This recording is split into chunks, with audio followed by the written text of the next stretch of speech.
Reborn and India as a Magnate. This video is purely for entertainment and does not infringe on copyrights or laws. The rights to the novel and image belong to the original author. We do not claim ownership. Don't like waiting and want to listen to this fanfic in full now? Subscribe to our Patreon, where you'll find the best fanfics. Chapter 176. Where is the underground vault? Seeing the confident Belsinger, the old man smiled and was happy in his heart. His daughter's life was worth it to have such a good husband. The old man had lived in peace for decades. I didn't expect that when I was old, I followed my son-in-law and did so many great things. This life was not lived in vain. At this time, the chaotic sounds outside gradually subsided, but there were still sporadic gunshots. Half an hour passed quickly. At this time, the human flesh Rosebrook, who was out, walked into the office with a curse and saw Belsinger looking up at him. He felt very nervous and reported to Belsinger carefully. "Master, according to your instructions, the chaotic situation has stopped now, but..." Looking at the human flesh Mulebrook with a red face and a pinch from the Uniu, Belsinger's heart sank, and he sighed slightly and said with regret, "Tell me, how many people were dealt with? These people who don't want to die. I have already issued a strict order, but they ignored my words and deserve to die. Tell me how many people." The human Mulebrook sighed, then raised his head firmly and said seriously, 4 people from our Singh family and 16 people from the Shah family. A total of 20 people who disobeyed orders were executed on the spot. Belsinger just nodded without saying anything, but waved his hand and asked Brook to go out. The old man next to him was trembling with heartache. 16 people. Even the high-caste family did not sacrifice so many people in the first battle. I didn't expect so many people to be executed on the spot for disobeying orders. Since they violated Singh's orders, they deserve to die. But after all, the pensions for 16 people from his own family were not a small number. How could the old man not feel distressed? But when Belsinger gave the order, the senior officials of the Shah family heard it clearly. This was clearly a deliberate violation. The current rise of the Singh family is unstoppable. If the Shah family is not a relative of the Singh family, they can get these benefits. Those people who challenge Singh's authority will have no good. They deserve to die. Belsinger lit a cigarette and was organizing his words to apologize to his father-in-law. In any case, he had to give some explanations for killing 16 people from the Shah family. Unexpectedly, just when he raised his head and hadn't opened his mouth, the old man smiled and waved his hand and sighed. "Orders must be obeyed. These people violated your military orders and should be killed. Don't blame yourself too much. They are all to blame, but you should take out the pensions for Singh's 26 people. Who let your people kill them? Who doesn't have a wife and children? Who doesn't have parents, wives and children? Although they deserve to die, their families are innocent and should get some compensation." Seeing such an open-minded father-in-law who defends his authority so much, what else can the son-in-law say? He smiled and nodded and said, "This is what we should do. They are them, and family members are family members. We can't mix them up. After all, we are all family members, so there is no need to punish them collectively. 200,000 rupees for each person. What do you think?" It was fair and reasonable. The old man accepted such a promise. After dealing with the violation of military orders, he was about to pick up another account book to observe carefully. Belsinger heard footsteps coming up from downstairs. Brook, the human mule who had returned, knocked on the door twice and said to Belsinger with a surprised look, "Master, high-caste, who was injured by the grenade, has woken up, although he is still very weak. But the conditions for interrogating the location of the underground vault are ripe. Are you going to interrogate high-caste now?" After waiting for so long, this old rogue finally woke up. It was related to his actual interests. Belsinger could not be careless. After greeting his father-in-law, the 3 of them hurried downstairs and came to a very secluded and clean room. As soon as they entered the door, they smelled a strong smell of blood. High-caste, who was wrapped like a zangzi, was tied to a stretcher. Hearing the door open, he saw the fat man who was about to be killed, but was defeated by this enemy, and walked in with a smile. Looking at his eyes, it was like a wolf looking at a sheep. High-caste, who had lived for a long time, understood and was defeated. Whether he could survive as a lamb to be slaughtered, and whether he could save the entire high-caste family became an unknown question. It depends on whether the winner is satisfied with his redemption chips. As long as the people of the high-caste family survive, there is hope for revenge. So without waiting for Belsina to speak, high-caste, who was lying on the ground, was quite excited. He coughed twice and spit out a mouthful of blood before he felt better. Then he laughed and lamented that the gods were not fair. After calming down for a long time, he said faintly, "Winners take all, losers take all. I have nothing to say. You, Belsina, are the winner. Our high-caste family was defeated. So, what do you want to get in order to let the high-caste family go? How much is each of our family members worth?" I didn't expect that until now. This old rogue is still so self-righteous, thinking that it was just an ordinary fight between two villages, and that it would be over if a few people died, and some compensation was paid. It was too naive to think that, if the high-caste family was allowed to survive today, it would be an endless trouble for the Singh family. There is only a thief who steals for 1,000 days, but there is no such thing as a thief who guards against thieves for 1,000 days. People will always be negligent, and tigers will always take naps. Belsina attaches great importance to the safety of his family. If he loses his life, what is the use of money? If he loses his life, how can he enjoy his privileged life? So now Belsina cares very much about his own life safety, but this has been determined. The high-caste family will be wiped out, but in order to get the underground vault of the place as soon as possible, he lied. What's the big deal? What's more, it was a dead man who lied, so Belsina had no burden, so he applauded and said with a smile, "It's great, you are worthy of being the head of the high-caste family, you can see the facts clearly. Don't you know what I want? Where is the underground vault? Write down the bank account and the safe password for me. If you want to keep your family safe, don't talk to me, you know what the consequences will be." High-caste didn't expect Belsina to have such a big appetite. This 15-year-old boy actually wanted to swallow up the entire high-caste family's wealth for decades. You are not afraid of choking to death, but people are the butchers and I'm the meat. If you want to survive, you can only make the winner feel satisfied and happy. This can be like a fart, letting yourself and the people of the high-caste family go. As long as someone is there, there will be a day to turn over. It is also possible that, because of excessive blood loss, high-caste did not let Belsina swear to his heart to ensure the safety of the entire family. Just like the beans spilled from the bamboo tube, the location of the underground vault hidden under high-caste castle was revealed first, and this negligence destroyed the lives of all the people in the high-caste family, young and old. After all, Hindus believe in reincarnation, and take the oaths they swear very seriously, as long as they swear to God. There is no sense of breaking a promise, but high-caste automatically ignored his only hope of survival. Who can you blame for this? Chapter 177, A Rich Harvest. High-caste forgot to ask Belsina to swear to God, to spare the entire high-caste family, and Belsina was even less likely to remind his mortal enemy. The old man chose to remain silent. The other person in the room, Brooke, of course, was mainly concerned about the interests of his master, and it was even more impossible for him to interrupt casually. So this matter was ignored by everyone, and Belsina licked his lips greedily. High-caste's heart was bleeding, but he had to bow to the winner, and sighed and said, "The underground vault of the high-caste family is hidden under the altar in the prayer room. It is a skateboard that can be pushed open with your feet. The password of the vault is 4 6s and 2 1s. There are no mechanisms or traps. You can get wealth you have never seen in your life when you go in." After getting the answer he wanted most, Belsina's heart was full of grass, so he didn't have time to waste with this dying man.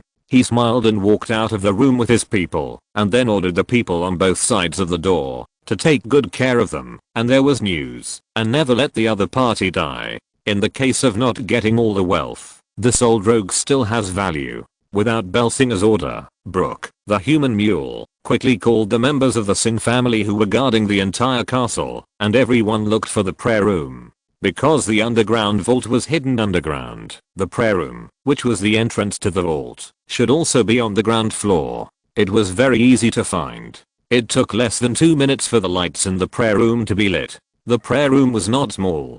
There were many statues of traditional Hindu gods, and black marble squares were laid under the altar. It formed a sharp contrast with the white ground. After lifting the carpet, Brooke, the human mule, slowly pushed open the skateboard. There was a space with stairs going down underground, and then he took the flashlight and walked down first, confirming that there were no dangerous mechanisms and traps, and then found a switch next to the anti-theft door. Suddenly, the entire underground space was lit up, and then Belsinger brought his father-in-law and the old butler Jamil, who came over after hearing the news. They walked down together and saw a cast iron door. The lock was actually an original 6-digit password, 4 6s, 2 1s, and the door opened with a click. Then Belsinger led his men in. The underground vault was not large, only about 30 square meters. There were wooden shelves all around, with wooden boxes of all sizes stacked on the shelves, and a brick platform in the middle.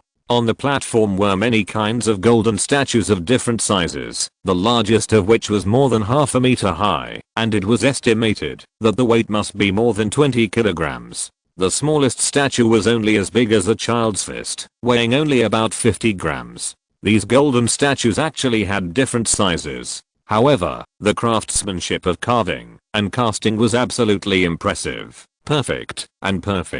These golden statues could be auctioned at Sotheby's and Christie's. The proceeds were much greater than the gold from selling these statues. However, Hinduism has such a strange rule that no matter what, the statues carved or painted on them are all gods and no one is allowed to destroy them. Not to mention that these golden statues are just clay-fired artifacts, and they can only be left to slowly degrade by themselves and no one dares to destroy them. Even if it is a piece of paper with a statue of God printed on it, it can only be collected well, and cannot be destroyed or burned. This is also the reason why in My God, aliens will not be slapped by others when they stick a sticker of a statue of God on their faces. Isn't it weird? But this rule does exist, and all Hindus must abide by it. Therefore, the value of these golden statues far exceeds the scope of money. After all, they are statues made of gold. If these statues are donated to the temple, the return will be greater, but it is the best thing to bribe the greedy Brahmin priests in the temple. There is nothing better than it, so these statues are rare treasures. Belsinger carefully checked the number of these statues. There are 25 statues in total, big and small, and each statue represents a different god.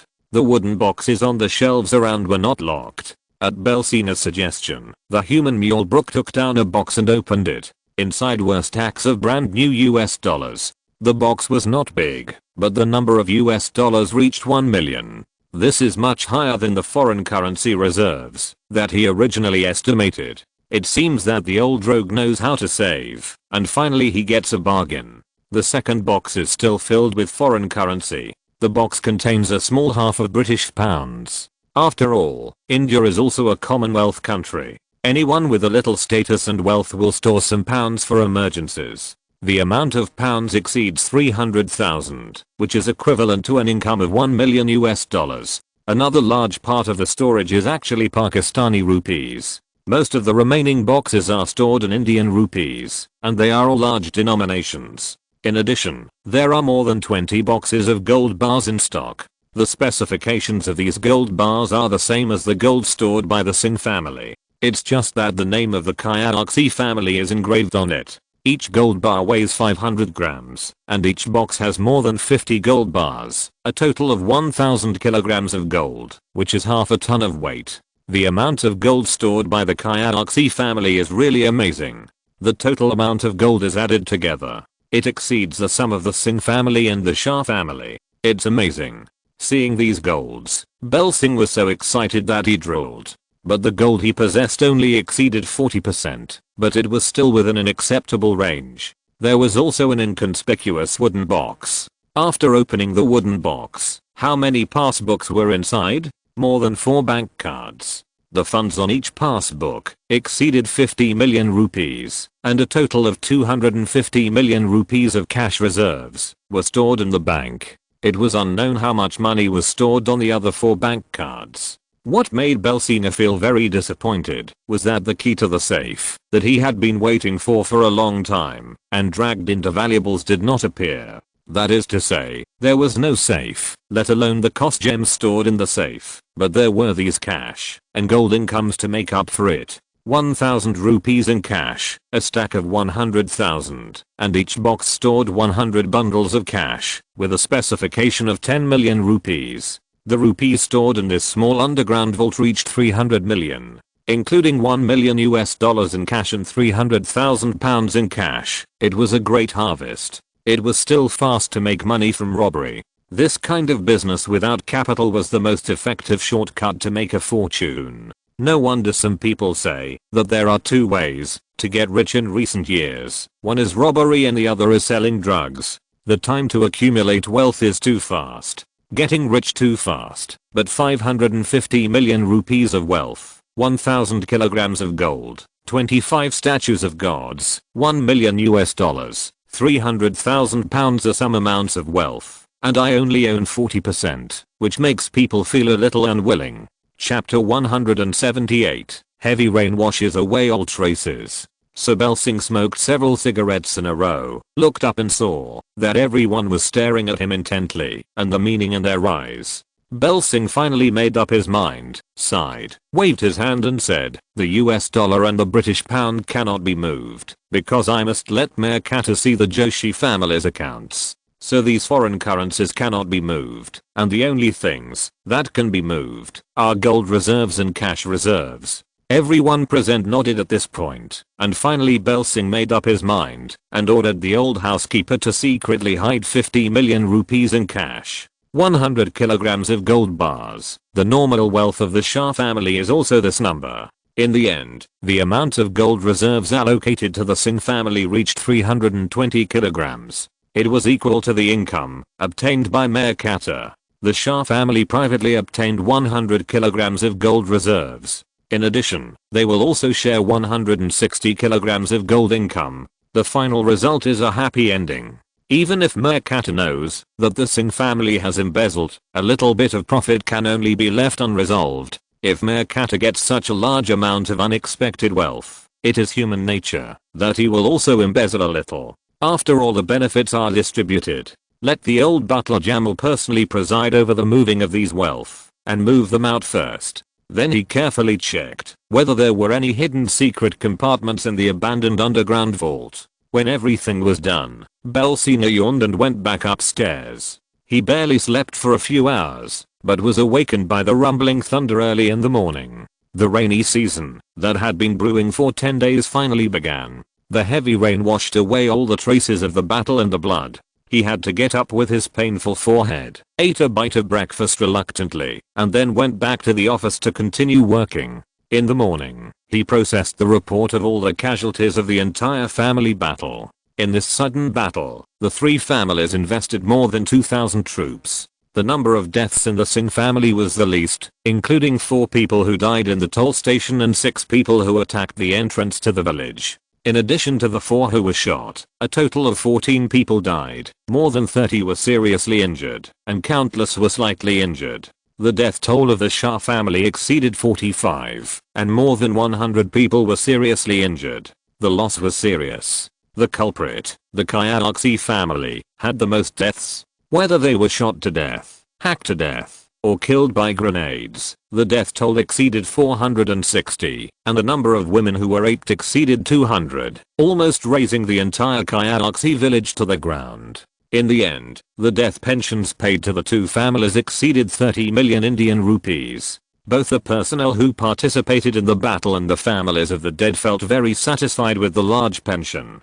Your family members did not die in vain. They received a large pension and contributed to their master in the village. They died for what they deserved. In addition, all the personnel who participated in the battle received a considerable bonus. There was a cheer from top to bottom, and the cohesion and pride were unprecedentedly improved. In the end, the village of the Joshi family was returned to their own name under Belsing's tough measures. In order to compensate his 2 allies, each of them received 100 kilograms of gold, which made his father-in-law and Magnate, who had already taken action against the 2 brothers of Kayalaxi, who were officials, feel very satisfied.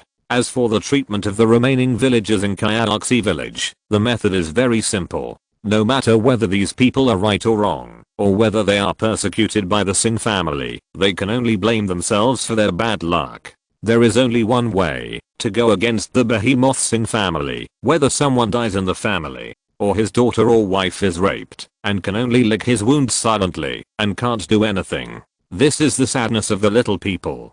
This is nothing. The most desperate thing for these little people is that Bel Singh actually issued a very cruel order. That is to order the remaining villagers of the Kayalaxi family to leave Kayalaxi village with all their belongings within one day. No matter where you go, don't appear near Kayalaxi village, otherwise you will be caught by the patrol team of the Singh family and skinned, which is light. As for what kind of compensation these people received for demolition, I'm sorry, Bel Singh is not so generous. Master Singh has issued such a fate, and it should be implemented. Because of the long journey, the cement factory workers who did not have time to participate in the battle finally received a job that was relatively profitable, that is, to drive these villagers away. As for the forced expulsion of these villagers, some very small robberies and plundering incidents occasionally occurred. The villagers of Kayalaxi village suffered heavy losses. Some families lost their pillars of the family, women lost their husbands, and children lost their fathers.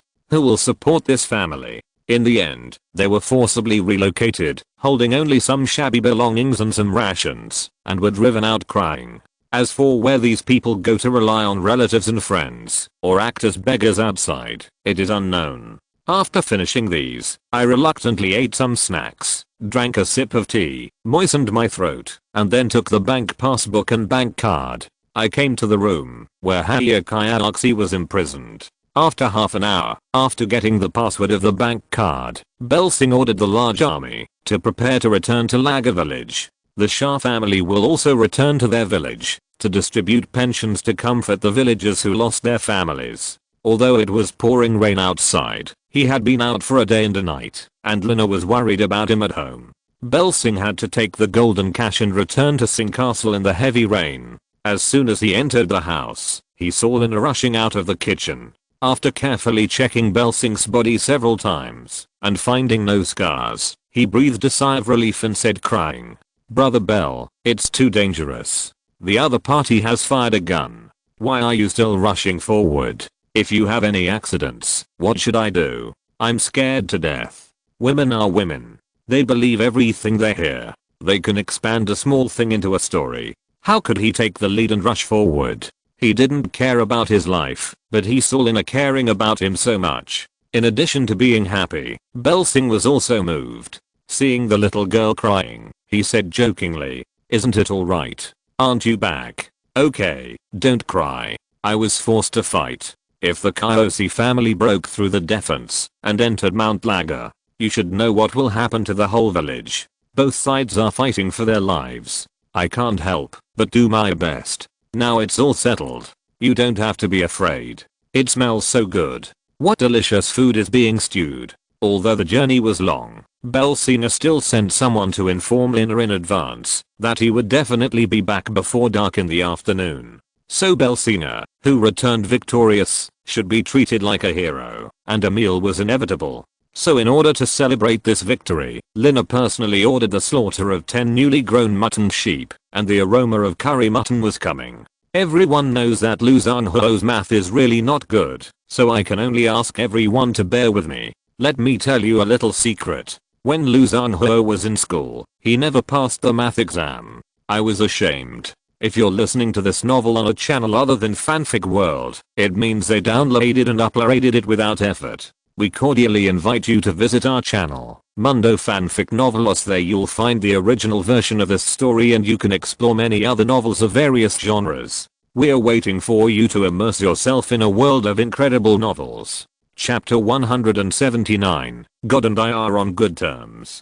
Bel Singh came back in the rain. He must be very tired after staying outside for such a long time. After venting his worries, Lina resumed the role of a virtuous daughter-in-law and hurriedly urged Bel Singh to go back to the bathroom to take a shower, and then personally prepared new clothes for her husband. After taking a hot bath, changing into clean clothes, and sitting on the sofa at home, he couldn't help but sigh when he recalled the thrilling things in the past 2 days.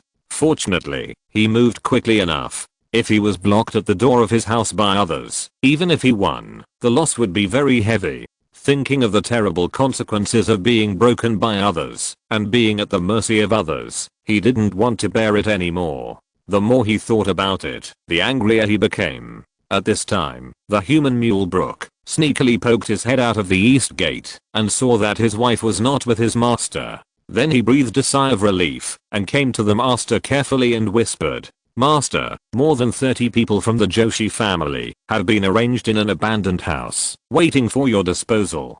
Belsing nodded to show that he knew. At this time, the fearless human mule Brook was reluctant to leave. Seeing that his master Singh noticed him, he spoke very embarrassedly. "Master, how are you going to deal with the Joshi family? After all, they are Brahmins and a sacrificial family. It is very troublesome to deal with them. We all know that the spells cast by Brahmins are very dangerous. If they are not handled properly, it will have adverse consequences for our family. This is the real reason why Indians have been submissive for thousands of years, because Brahmins are in the position of priests, and the messengers who worship God hold the divine power in their hands. Even I, a Kshatriya, have to give them a step. After all, I hold secular power. There is a conflict between a divine power and a secular management power. In the end, I can only give in.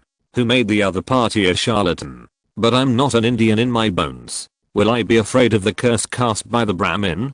God is good to me. I survived the catastrophe thanks to God. I'm much closer to God than the old rogue in Kyaxi. Today, I saw Brook, the fearless human mule. I felt very embarrassed when I mentioned the solution for the Kyaxi family. This was caused by the pressure formed over thousands of years. After all, he was a standard Hindu. He could not be afraid of God, but the people in his family would not be afraid of God. It seems that the only Brahmin candidate to deal with the old rogue Kyaxi can be myself, and only by doing it myself can I avoid any psychological pressure on the other party. I will not worry about being punished by God. If I change someone, even Brook, who is as brave as a tiger, will not be able to do this task. It is a trouble to keep more than 30 people from the Kyaxi family. It is better to deal with them as soon as possible while Lina is busy in the kitchen. Belsina got up and took Brook, a human mule, wearing a raincoat and holding a flashlight to the abandoned house where the Kyaxi family was imprisoned. The only people guarding these people were the young butler, Jamal, and the old butler and his grandson. They saw these people trembling together. Although they were very scared, there was no despair in their eyes, because they, the Brahmins, knew that Belsing, who was of Kshatriya caste, would not dare to do anything to them, or kill them all. So even though they were scared, they were not desperate, and even looked fearless, which made Belsing feel very uncomfortable. At this time, Kyaxi, who was sometimes unconscious and sometimes awake, saw Singh coming in and reluctantly turned his head, laughing and saying sarcastically, "Oh, Master Singh actually came to this broken house, which is really rare. How about Belsing? You have already got what you want. When will you let us go? My injury is very serious, and it will be too late if I don't treat it.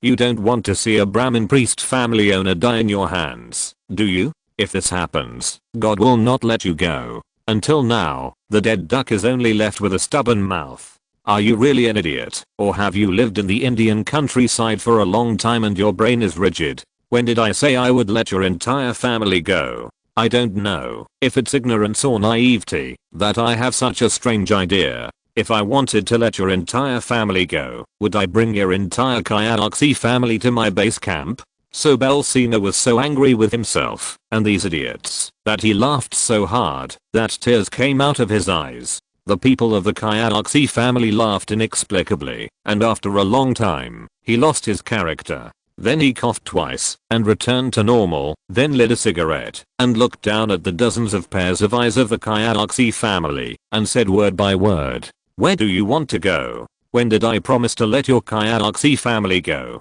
What did I promise you? Are you idiots? Or are you a mess in your brain? I have come to this point. Do you think I will leave hidden dangers? Will I leave hidden dangers that will make people worry for decades?" Kyaxi, who was lying on the ground, couldn't help but open his eyes and mouth, not knowing what to say.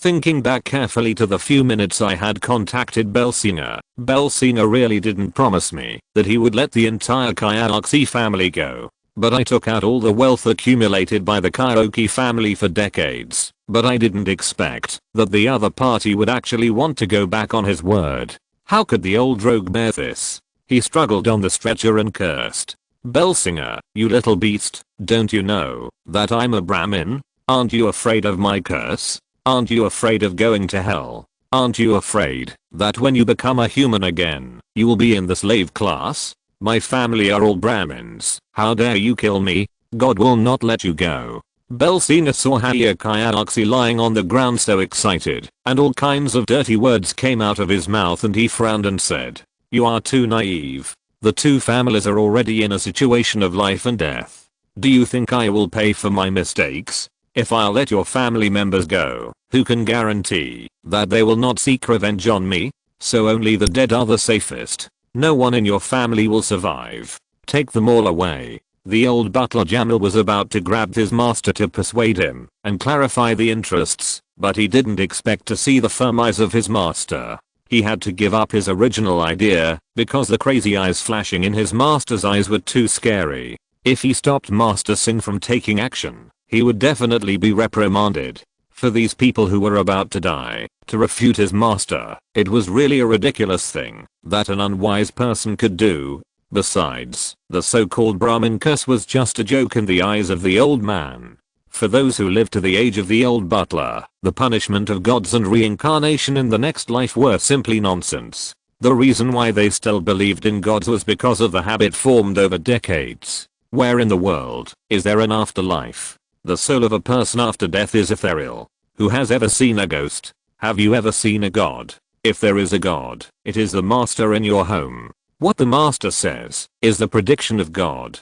Chapter 180, Disposal of Garbage. These people of the Kayaloxi family were really naive. They knew what they were facing next. Whether they were adults, children or the elderly, they all started to struggle and screamed, but they couldn't get up. Instead, they were chained and became grasshoppers on a rope. No one could escape. No matter how the human mule Brook and Jamil whipped and scolded them, or even put guns to their heads, these people just couldn't get up. They made the last unnecessary struggle, but Belsinger was darker and more cruel than they imagined. Looking at these people wailing and struggling, he showed a cruel smile and stopped the behavior of two important men. He smiled at the desperate eyes of the Kayaloxi family and sneered, "Don't worry, I won't let you all die. Only the unmarried girls of the Kayaloxi family can be selected for me to give you a hope of survival. They are about to become special maids of our Singh family. This treatment is very good, right? What are those two doing standing there? Pick these girls out for me." Just these two sentences shocked everyone present and even made them dumbfounded.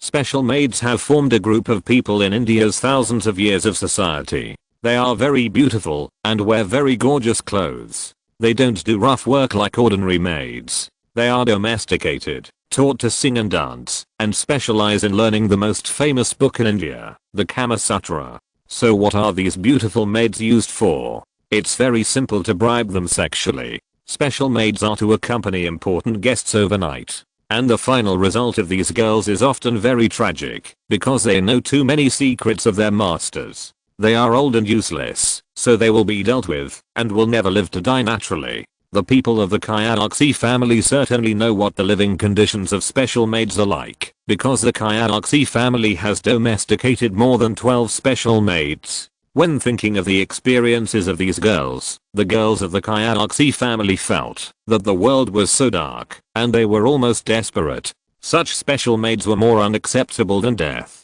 Because they are Brahmins, women of the highest caste, this is the most popular group of special maids. Thinking of these, they trembled all over and cried and begged their parents and brothers to let them die with them. These girls would rather choose death than serve as special maids, but they had no choice. When Master Singh gave the order, the three people present knew the purpose of Master Singh's doing so.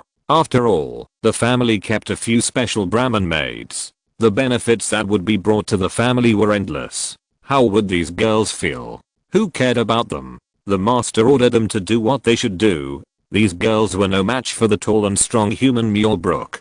3 little girls under the age of 15, some of whom were still 12 or 13 years old, were picked out in no time. Then they were tied together with padlocks and iron chains, and put on a wooden stake. The rest of the high-caste family was still lying on the ground or struggling. At this time, Belsina, who was the devil incarnate in the eyes of these people, said with a smile, "If anyone doesn't leave, you cut off his ears, then his nose, and finally his flesh. In this painful situation, I wonder how long you will struggle? It's better to beg me to let you die quickly." With the ups and downs of screams, 10 minutes later, these people lined up with bloody heads and followed Belsina little by little in the heavy rain towards the village toilet. A few minutes later, they came to a public toilet. Behind the toilet was a cement cover with a diameter of more than 3 meters. Under the cover was the biogas tank of the entire Laga village. When the manhole cover of the biogas tank was opened, all the people of the Joshi family were numb, with empty eyes, and no difference from death.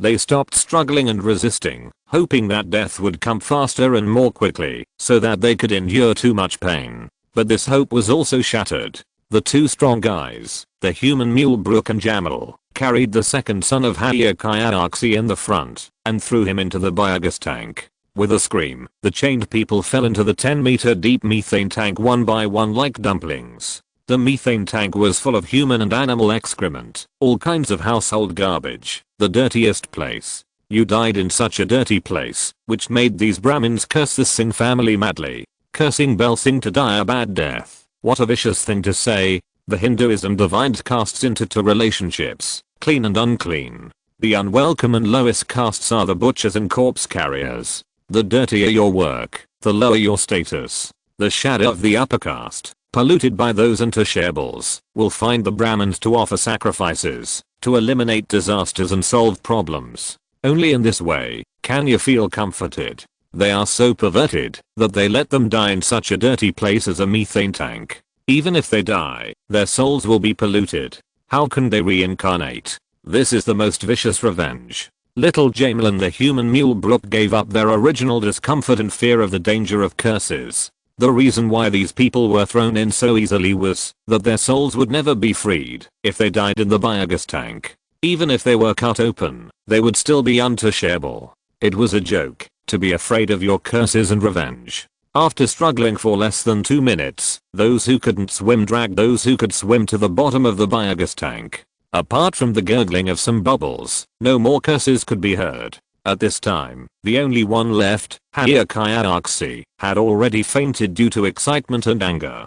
After putting this damned shit-stirring stick and old rogue into the biogas tank, cover the cement cover on the aeration tank. After a night of heavy rain, all traces will be washed away by rain. As for the more than 30 corpses in the biogas tank, as time goes by, the bacteria in the biogas tank will decompose them without leaving any residue. So there will be no trace of death, and Belsina ordered that anyone who asked about anything about the high-caste family should speak in unison. That is, after the battle, the Singh family took all the people in high-caste into the mountains. As for whether they can survive, only God knows. When everything returned to calm, the 4 people came to the room where the 3 remaining little girls of the high-caste family were tied up, and handed the 3 little girls to the old butler Jamal for personal training to accompany important guests. As for the special maids of the Singh family, they were liberated.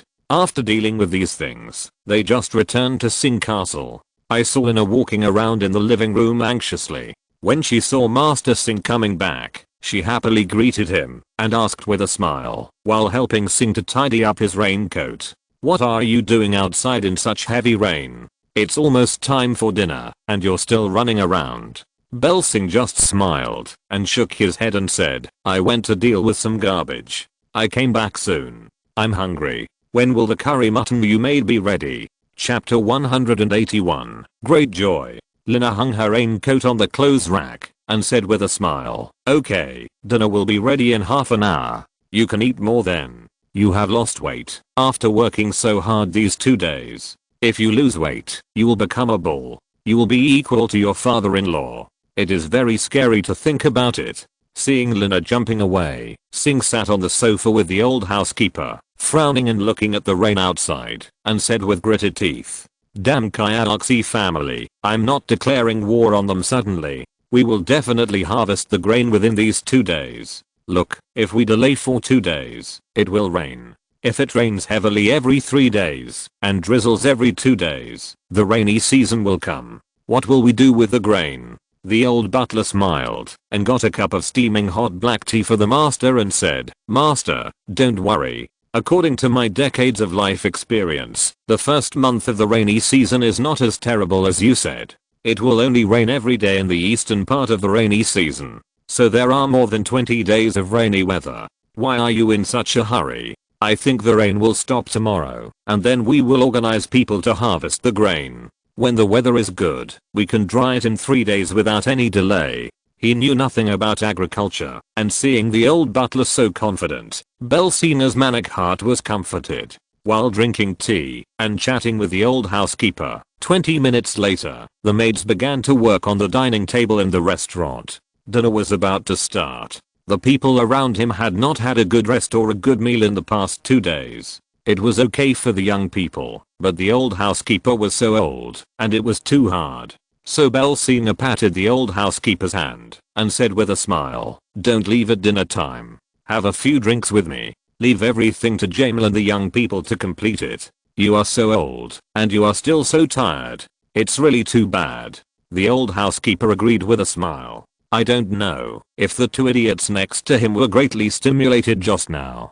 Belsina knew that these native Indians still had a great psychological shadow for killing the Brahmin priest family. Only special events or time can soothe the fear in their hearts. It is not a problem that can be solved in a short time. So he didn't care and went to the storage room in person, picked up a bottle of Magnate, and called a few people to the small restaurant, accompanying the couple to enjoy a good meal of curry mutton. But just halfway through the meal, Lina's face changed, and she ran out with her hands covering her mouth. This made everyone feel puzzled. The curry mutton was stewed by Lina herself, and it was also a delicacy that Lina liked very much. How could she vomit while eating it? Belsina shook his head. Just when he was halfway through holding the wine glass, he suddenly turned back and looked at the old butler. Both of them saw the surprise in each other's eyes. After a long while, Lina returned to the dining table. At this time, Belsina stood up from his main seat, came to Lina and whispered, "Baby, what's wrong with you? I used to like to eat curry mutton very much. Now you vomit it out. Do you feel uncomfortable? Tell me." Although Lina is only 14 this year, she has been taught by her mother and sister-in-law since she was a child. She has never eaten pork, but she has never seen a pig run. Although Belsina remained calm, everyone could see that he was excited. So he lowered his head shyly and blushed and nodded twice.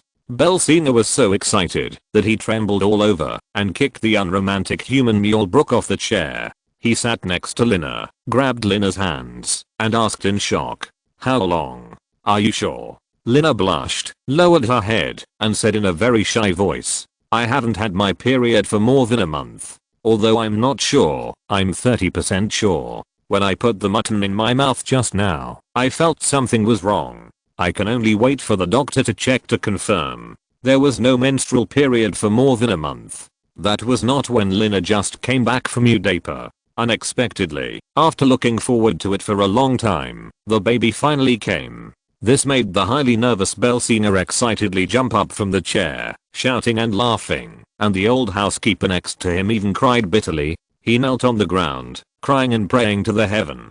"Bless the gods, bless Shiva, bless the ancestors of the Singh family. The Singh family will finally have the next generation. Now the family has an heir. I can finally explain to the old master and his wife. May the gods bless Madam Lina and the child to be healthy and have a smooth delivery. May it be a boy, thank the gods." The most excited person was not Belle, nor the old housekeeper who knelt on the ground and prayed to the gods and Buddhas, but Brooke, the human mule next to him. And the two traitors, Jamal, have been dealing with the Brahmin sacrifice high-caste family since the two young men really seem to be cursed and always feel hairy in their hearts. After all, the concepts formed over thousands of years are not so easy to change, and the two people are always worried about the curse. But suddenly, just after dealing with the Brahmin of the high-caste family, they didn't expect to get the news of Madam Lina's pregnancy in less than half an hour. Mrs. Lina is pregnant, which proves that the curse cast by the high-caste family has not successfully fallen on the Singh family.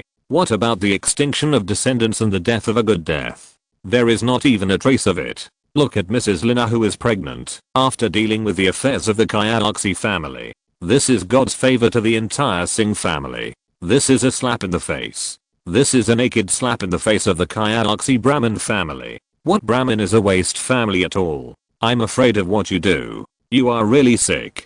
The two young men who have untied their knots are so excited that they tremble all over.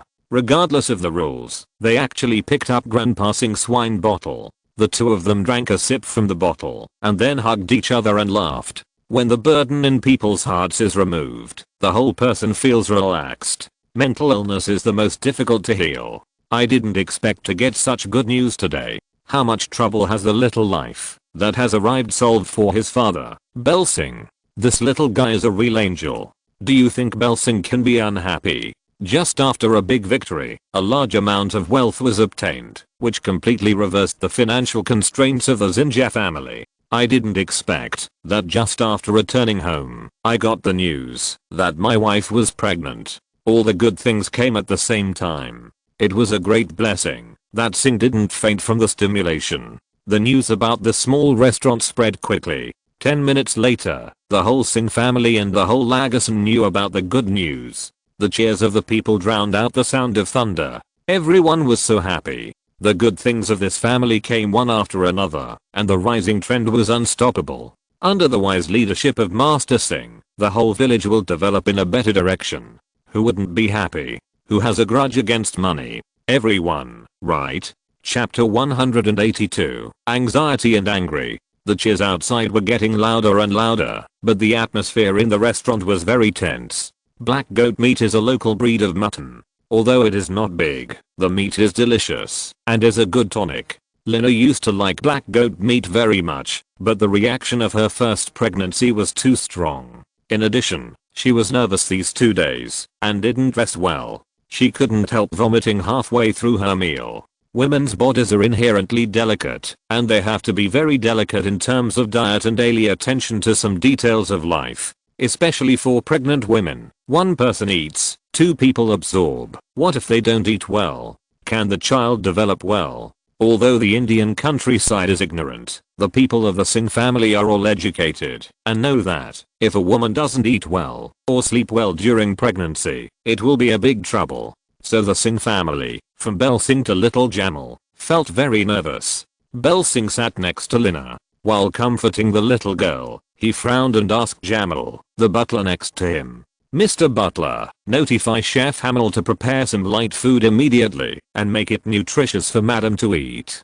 Be quick." The old butler is very experienced. What hasn't he experienced? It can be seen that Master Singh is nervous. This is the firstborn son in the family. How can he not be nervous? The old man's head is sweating, and his feet are like wearing a pair of Hot Wheels. He ran to the kitchen in a flash and saw Chef Hamill tidying up things on the operating table. The old man nervously grabbed Chef Hamill's arm and said seriously, "Mr. Hamill, I'm sure you've heard the cheers outside just now. The madam's pregnancy is of paramount importance to our family. Now the madam vomits whenever she eats mutton, but now is a critical moment, and we can't let the woman and the child go hungry. So the master orders you to make some light food to see if the madam can eat it. You must use your skills to the best of your ability. If you take good care of the madam's diet, you will be rewarded handsomely." Chef Hamill's fat face was full of smiles. He wiped the sweat from his head with the grey towel draped over his neck and said with a smile and patted his chest, "This is a great thing. I just told everyone that we should be more energetic and serve the lady. Don't worry, old housekeeper, I will prepare dinner again, and you saw my skills to satisfy the lady and the master. Don't worry." After that, he shouted at the assistant beside him, "You idiots, why don't you act quickly? The first dish is fruit salad. Go to the pool and catch a fish, and then prepare the ingredients for sour soup fish. The people who pick red bean pods should be quick. Act quickly, quickly, quickly." My goodness, the kitchen has become a battlefield. Chef Hamill's fat body is like a general, standing on the battlefield and commanding. He commanded the entire kitchen staff, and Hassan, who was always stingy in the kitchen and logistics, smiled rarely. He came to the underground storage room mysteriously and took down a small jar with a diameter of no more than 10 centimeters from the high grid where the seasonings were placed. It was covered with dust. He carefully took it up and wiped the dust off the jar with a rag. When he opened the lid of the jar, a sweet fragrance wafted out of the jar. Chef Hamill, who had a sensitive nose, sniffed the air gently and then turned around with a look of surprise to see his mortal enemy Hassan. Some golden things were being taken out of a small jar. This thing was very sticky, but it exuded a sweet fragrance that made people smell particularly comfortable. Just like being in nature, Chef Hamill walked to his mortal enemy Hassan with a serious face. He put his nose to the edge of the plate and sniffed it, then raised his head in surprise and said tremblingly, "Stingy Hassan, where did you find such a jar of precious honey? If I'm not mistaken, this jar of honey is Himalayan honey imported from Nepal. It's really rare. You have such a good treasure. Why didn't you take it out earlier?" Hassan couldn't stand the fat chef's wasteful behavior. The two quarreled every 3 days and fought every 5 days. But in the end, no one could do anything to anyone. Seeing that Chef Hamill was so knowledgeable that he could tell the truth about this precious honey, he had to admire the professional quality of this fat man. He said angrily with a curled mouth, "I didn't expect that you are not unlearned and have relatively strong professional quality. This is of course the top grade Himalayan honey. How can such a good thing be taken out casually? If it weren't for Madame Lina's pregnancy, you would think that you would be able to see such a precious ingredient. I tell you, this jar of honey is 20 years old. It is older than me. It was bought when the master's father was alive. It is so precious. You should know without me saying that if you mix this honey into flour and bake a bread for Madame Lina, I believe Madame will like it very much. This is a rare good thing, almost equivalent to gold. Bread baked with ordinary honey is already top grade, and bread made with this liquid gold Himalayan honey, that is equivalent to gold. That is definitely the most delicious bread in the world, the most fragrant bread and the most nutritious bread. No matter how picky the wife's appetite is, she will not find fault with such bread. With this piece of bread, the wife will not go hungry, which is better than anything else. Chef Hamill will not feel at ease if such precious materials are handed over to others. And the miser Hassan on the side stared with his eyes wide open, watching the small half bowl of honey being taken away by Chef Hamill. He has been following behind him and supervising the entire bread making process. Due to the tight time, the bread must be made of leavened dough, but now it is too late to leaven the dough. In the end, Chef Hamill had no choice but to use the existing materials to make flour and honey, and made 10 egg tart trays. Then he prepared the fillings in the egg tarts, which turned out to be eggs and red beans, which are very nutritious. He made 10 egg tarts, spread a layer of Himalayan honey on the egg tarts, and threw them into the oven. In less than 2 minutes, a sweet fragrance came. After heating, the fragrance became more intense, and the coloring on the egg tarts was perfect. 8 minutes. It only took 8 minutes for 10 egg tarts to be made. After the egg tarts came out of the oven, they were sent to the small restaurant without any delay. You really can't say that. Although the price of such honey is as high as gold, the food made from it is absolutely irresistible. It is so fragrant. After vomiting just now, Lina's stomach was already rumbling with hunger. When the steaming egg tarts were placed in front of her, the little girl's eyes lit up.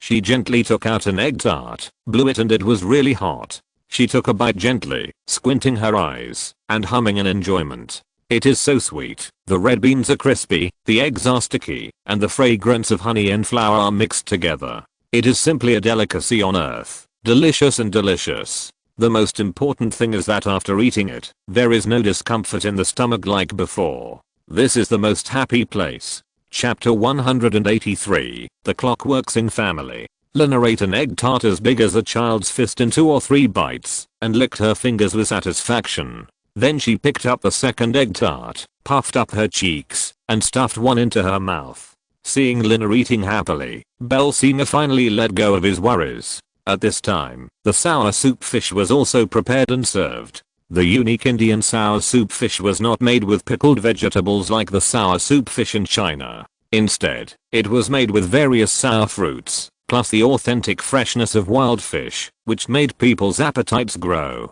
But now all of Lina's attention was attracted by the delicious egg tarts. She only drank a bowl of sour fish soup, and ate a few pieces of fish. Only then did she burp, and lean on Belsina's arms with a satisfied look, with 2 fingers holding the egg tart in her mouth, as if she was still unsatisfied. But whether it is a normal person or a pregnant woman, the more you eat, the healthier your body will be. Reasonable diet and proper exercise are the secrets to health, and overeating is the greatest harm to the body. Solina was very restrained, although she was salivating at the remaining 4 egg tarts. But if she couldn't eat any more, she couldn't force it down, right?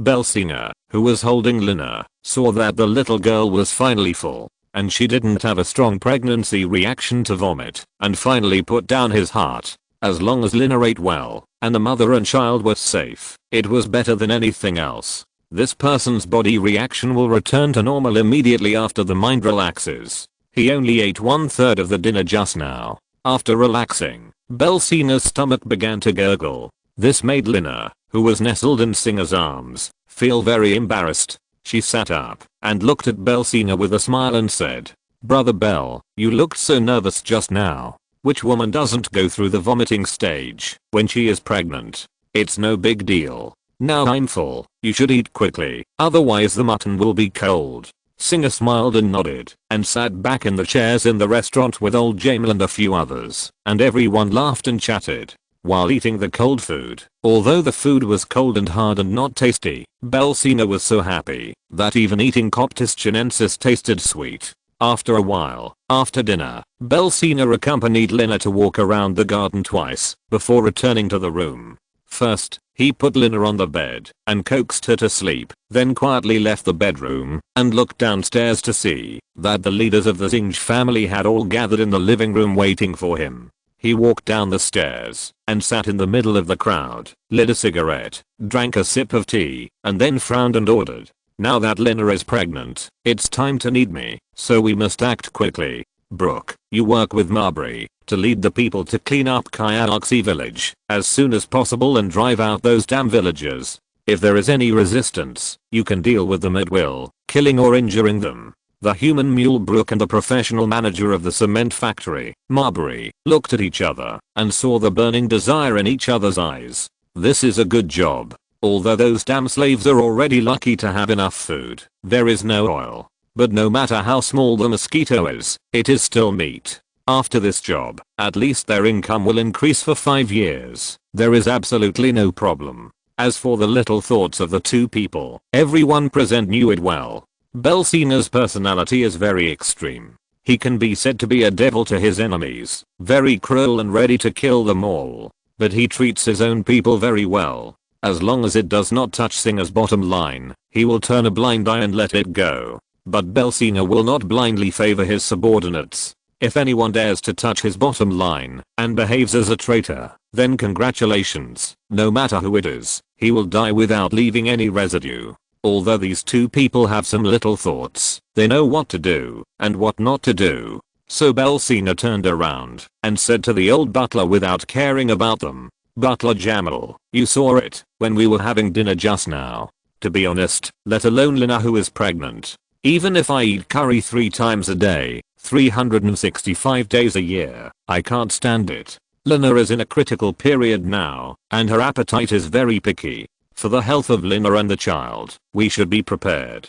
Tomorrow you will go to Udapa to recruit people for me, and go to those big hotels to recruit top chefs for me. No matter how much it costs, you must recruit these top chefs for me. We must have top chefs from China, Japan, Italy, and France, and then these chefs will compete. Whoever can satisfy Madame Lina, I will hire him. Do you understand?" The old man smiled and nodded and said, I understand too well. I will definitely check it well and come back as soon as possible." To be honest, it's not Chef Hamill. The Brahmin class would have fired him a long time ago, and everything he does is the same. Now that Madame Lina is pregnant, of course we can't just make do with it. Don't worry, sir, I will complete the task. At this time, the logistics director next to him, and the kitchen director Hassan, who was known as a miser, sat there muttering. This guy who only knows how to waste should have been opened a long time ago. The vegetables wasted in making a vegetable soup are twice as much as the vegetables in the soup. Even if you have money, you can't waste it like this. I told him, but he didn't want to, saying that I was too nosy. Of course, the vegetables in the vegetable soup must be the best parts. The bad parts must be thrown away. Who wouldn't be angry when hearing this? Everyone present knew about the dirty relationship between Chef Hamill and Hassan. These two people were in love and hate. But no matter what, Chef Hamill still made contributions to the Singh family. Singh was a nostalgic person. As long as Chef Hamill did not make a principled mistake, Singh would not take the initiative to fire these old people, so he just smiled and shook his head. Little Jamal, cooperate with my elder brother-in-law Blue to go to the bank in Udaipur. First withdraw the cash stored in high-caste and then close the account. I need to get the exact figures of the profit distribution plan in 2 days. This is a big deal. Little Jamal, you can't be careless. Little Jamal, who is already 18 years old, has become more and more mature. He has long lost his immaturity and recklessness. Now he is more and more like a housekeeper. He smiled and nodded. Master, don't worry, I will handle these things within 2 days, and I will never delay your work. At this time, Belsina frowned at Hassan, a miser who didn't know how to adapt, but was devoted to the family. Hassan, you must put aside any conflicts with Chef Hamill. You must know that the reason why the Josh family is so rich and has the strength to go to war with our family and the Shah family is because they have a production process for red pepper. It is very popular abroad and costs hundreds of dollars per kilogram. It is a rare way to make money, so you don't have to do any work in the near future. Just study the production process of red pepper for me. You must master it and keep it confidential. Do you understand? Chapter 184. The price is too high. This family meeting lasted for more than 2 hours, and then everyone dispersed to rest for a night, each responsible for their own stall. Belsina was tired enough these 2 days and his whole body was sore. In order not to disturb Lina's sleep, he returned to the room and carefully got on the bed and lay down beside the bed. Listening to the sound of rain outside, he fell asleep little by little. When he got up the next morning, Lina was no longer by his side. He touched the place where he had lain, and it was still warm. It proved that Lina had not been up for a long time. Just as she sat up and lit a cigarette, she heard the door outside open and Lina walked in with clothes in her hand. But seeing Belsina still half lying on the bed smoking like before, he felt very angry. A soy sauce bottle could be hung on his pouting mouth. He came to the bed angrily, grabbed the cigarette in his hand, strangled it in the ashtray, and said angrily, I didn't care about you before, but now you don't even look at the time. Tobacco and alcohol have the greatest impact on children. Do you want our unborn child to be affected by your smoking habit? Seeing Lina like a tigress, Belsina just smiled bitterly and didn't dare to respond. While taking the clothes from Lina's hand, he admitted his mistake. Yes, baby, you are right. I will change this bad habit in the future and never smoke in front of you and your son. Is that okay? At this time, Lina was suddenly stunned, and then her mood took a sharp turn. She looked at Belsina with a guilty face and said, I'm sorry, Brother Bell, I don't know why I'm so irritable recently. I'm so sorry. I shouldn't yell at you so early in the morning. This is not what a wife should do. I'm really sorry, but I can't control myself. Belsina put on his clothes, laughed and hugged Lina in his arms, touched her hair, and said comfortingly, Don't I know you? This is a normal reaction during pregnancy. Which pregnant woman has a good temper? Don't worry about it. What you said is right. I will definitely get rid of these bad habits. I can do anything for you and the child. I'm willing to do anything. Okay, stop saying. My stomach is growling with hunger. What should I eat in the morning? After Belsina's comfort, Lina regained her mood. While tidying up Belsina's clothes, she smiled and said, I'll have rice porridge this morning, and I also asked the chef to add some fresh vegetables and fruits to the porridge. It will definitely be very delicious. Do you have any work arrangements today? If not, should we go pick human head durian? To be honest, eating these light foods early in the morning isn't that waiting to starve. But now Lina doesn't like meat and even vomits when she smells her favorite mutton. As a grown man, can't I accommodate my wife and children? Eat when you are hungry. So Lina walked out of the room hand in hand, talking and laughing. When the couple disappeared in the room, the door was opened again. Several maids came to the master's bedroom with various tools in their hands. The quilts were folded and cleaned, and there was even a maid who took a vacuum cleaner to suck dust everywhere. The sheets and quilt covers that had just been used were replaced and replaced with a new set. Then the central ventilation equipment and windows in the room were turned on to let the moisture in the room out. It is the rainy season now. It has not rained every day, but the increase in moisture makes people feel that wherever they touch is wet. Ventilation and drying are essential processes. In order to accompany Lina, Belsinger has handed over all the work to his men. After dinner, he brought people back to the orchard behind. Prepare to pick human head durian. To be honest, big things happen every time you go up the mountain. Belsinger has become a little nervous. He is always absent-minded when going up the mountain, which leads to slippery roads in rainy days and many falls. With trepidation, the durians had been picked in more than 2 hours, and no one had run up the mountain to inform him, which proved that no unexpected situation had occurred. This made Belsinger feel relieved, and he accompanied Lina back to the castle, chatting and laughing, and then the couple took a ripe human head durian. Sitting on the sofa in the living room, Belsinger personally used a special fruit knife to pry open the human head durian. He took out the durian meat as big as a fist and put it on a plate and handed it to Lina, who was already drooling. Don't you think it's strange that, although this human head durian doesn't have much odor, the taste of durian is very strong? Lina, who can't eat meat and fat, can actually use a human head durian, the king of rare fruits, and eat it with relish. This made Belsinger very happy. He only ate 2 bites of the whole durian, and the rest went into Lina's stomach. A day and a half passed happily like this. The next night, the human mule Brooke and Marbury came to the small restaurant with large and small bags of documents to find Belsinger. Because it was business, Singh finished his dinner and took 2 people to his study. After getting the report on the distribution ratio of all the wealth of the Joshi family, Singh felt very satisfied. He earned 420 kilograms of gold, $1 million and 300,000 pounds in foreign currency, and more than 300 million rupees in Indian rupees. In addition, after the distribution of the 20 or so statues, he was allocated a full 10 statues. The rest were all divided equally between Magnate and the Shah family. Although this genocide operation lost a lot of lives and money, the benefits were very huge, so all the losses were made up.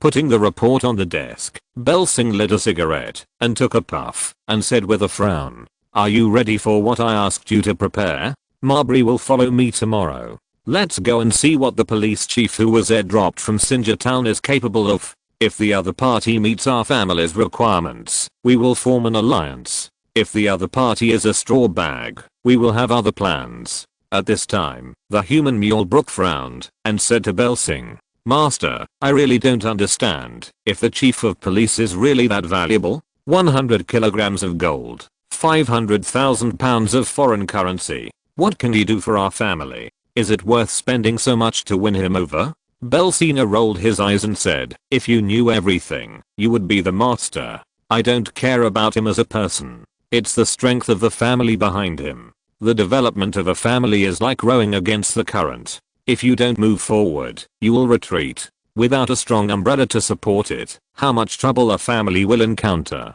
Do you think the Singh family should stop developing now? It's a joke. My ambition is not as easy to satisfy as you think. What I want is the prosperity of the Singh family for hundreds of years, not a flash in the pan, understand? You are not allowed to interrupt the master's decision. If you do it again, I will kick your ass to pieces." Chapter 185, Unmasking and Face to Face. Although Brooke, the human mule, murmured and expressed his dissatisfaction, he did say so for the sake of the new family. The price was too high, and even Marbury beside him nodded in agreement with Brooke's meaning.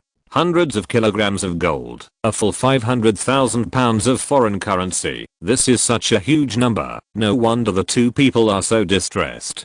But how can you catch big fish without heavy bait? If you don't take out your own chips, How can you make the other party, a political family in Rajasthan, form an alliance with you? How can you live happily without a huge umbrella of protection? You can't get a powerful ally if you are willing to give up. You have to let the other party see your strength. They are a political family and have no shortage of money, which public funds embezzled in the government are not more than your money. The reason for paying such a high price is to let the other party see whether the Singh family is strong enough to become an ally of the Bista family. This is an investment, and the return from investing in allies will be much more than this. A little impatience will ruin a big plan. Spending this money will bring more benefits. It is clear which is more important. Although the two people opposite him do not understand, but they are his important subordinates. He has the responsibility to make them see the reality and look at the long term.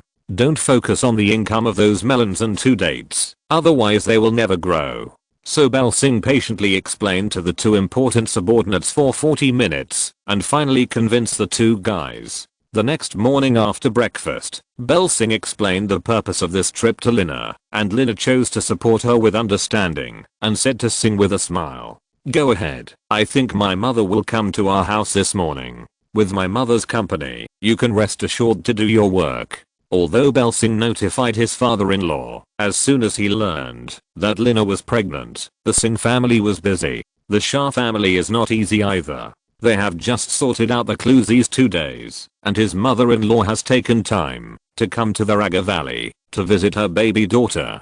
Lina's obedience touched Bel Singh very much, and he said with a smile, while touching Lina's hair, "Well, you stay with your mother at home for a few days. After I finish my business, I will accompany you to the big hospital in Udaipur for a checkup. After confirming that the baby is healthy, we will take good care of the fetus. At that time, I will always be with you until I give birth and then go to work. Okay?" Lina was moved when she heard this. Although she was very moved, as a qualified wife, Lina did not want to let her husband, Bel Singh, suffer grievances because of her own reasons. She had been thinking about her little secret in her heart for a long time, but she just didn't say it out. Seeing that her husband treated her so gently and cared about her, she was more convinced of his thoughts in his heart. She just smiled and said nothing, and quickly drove Bel Singh away and stopped bothering her. Seeing that the little girl was so sensible and obedient, she kissed goodbye and took the human mule Brook.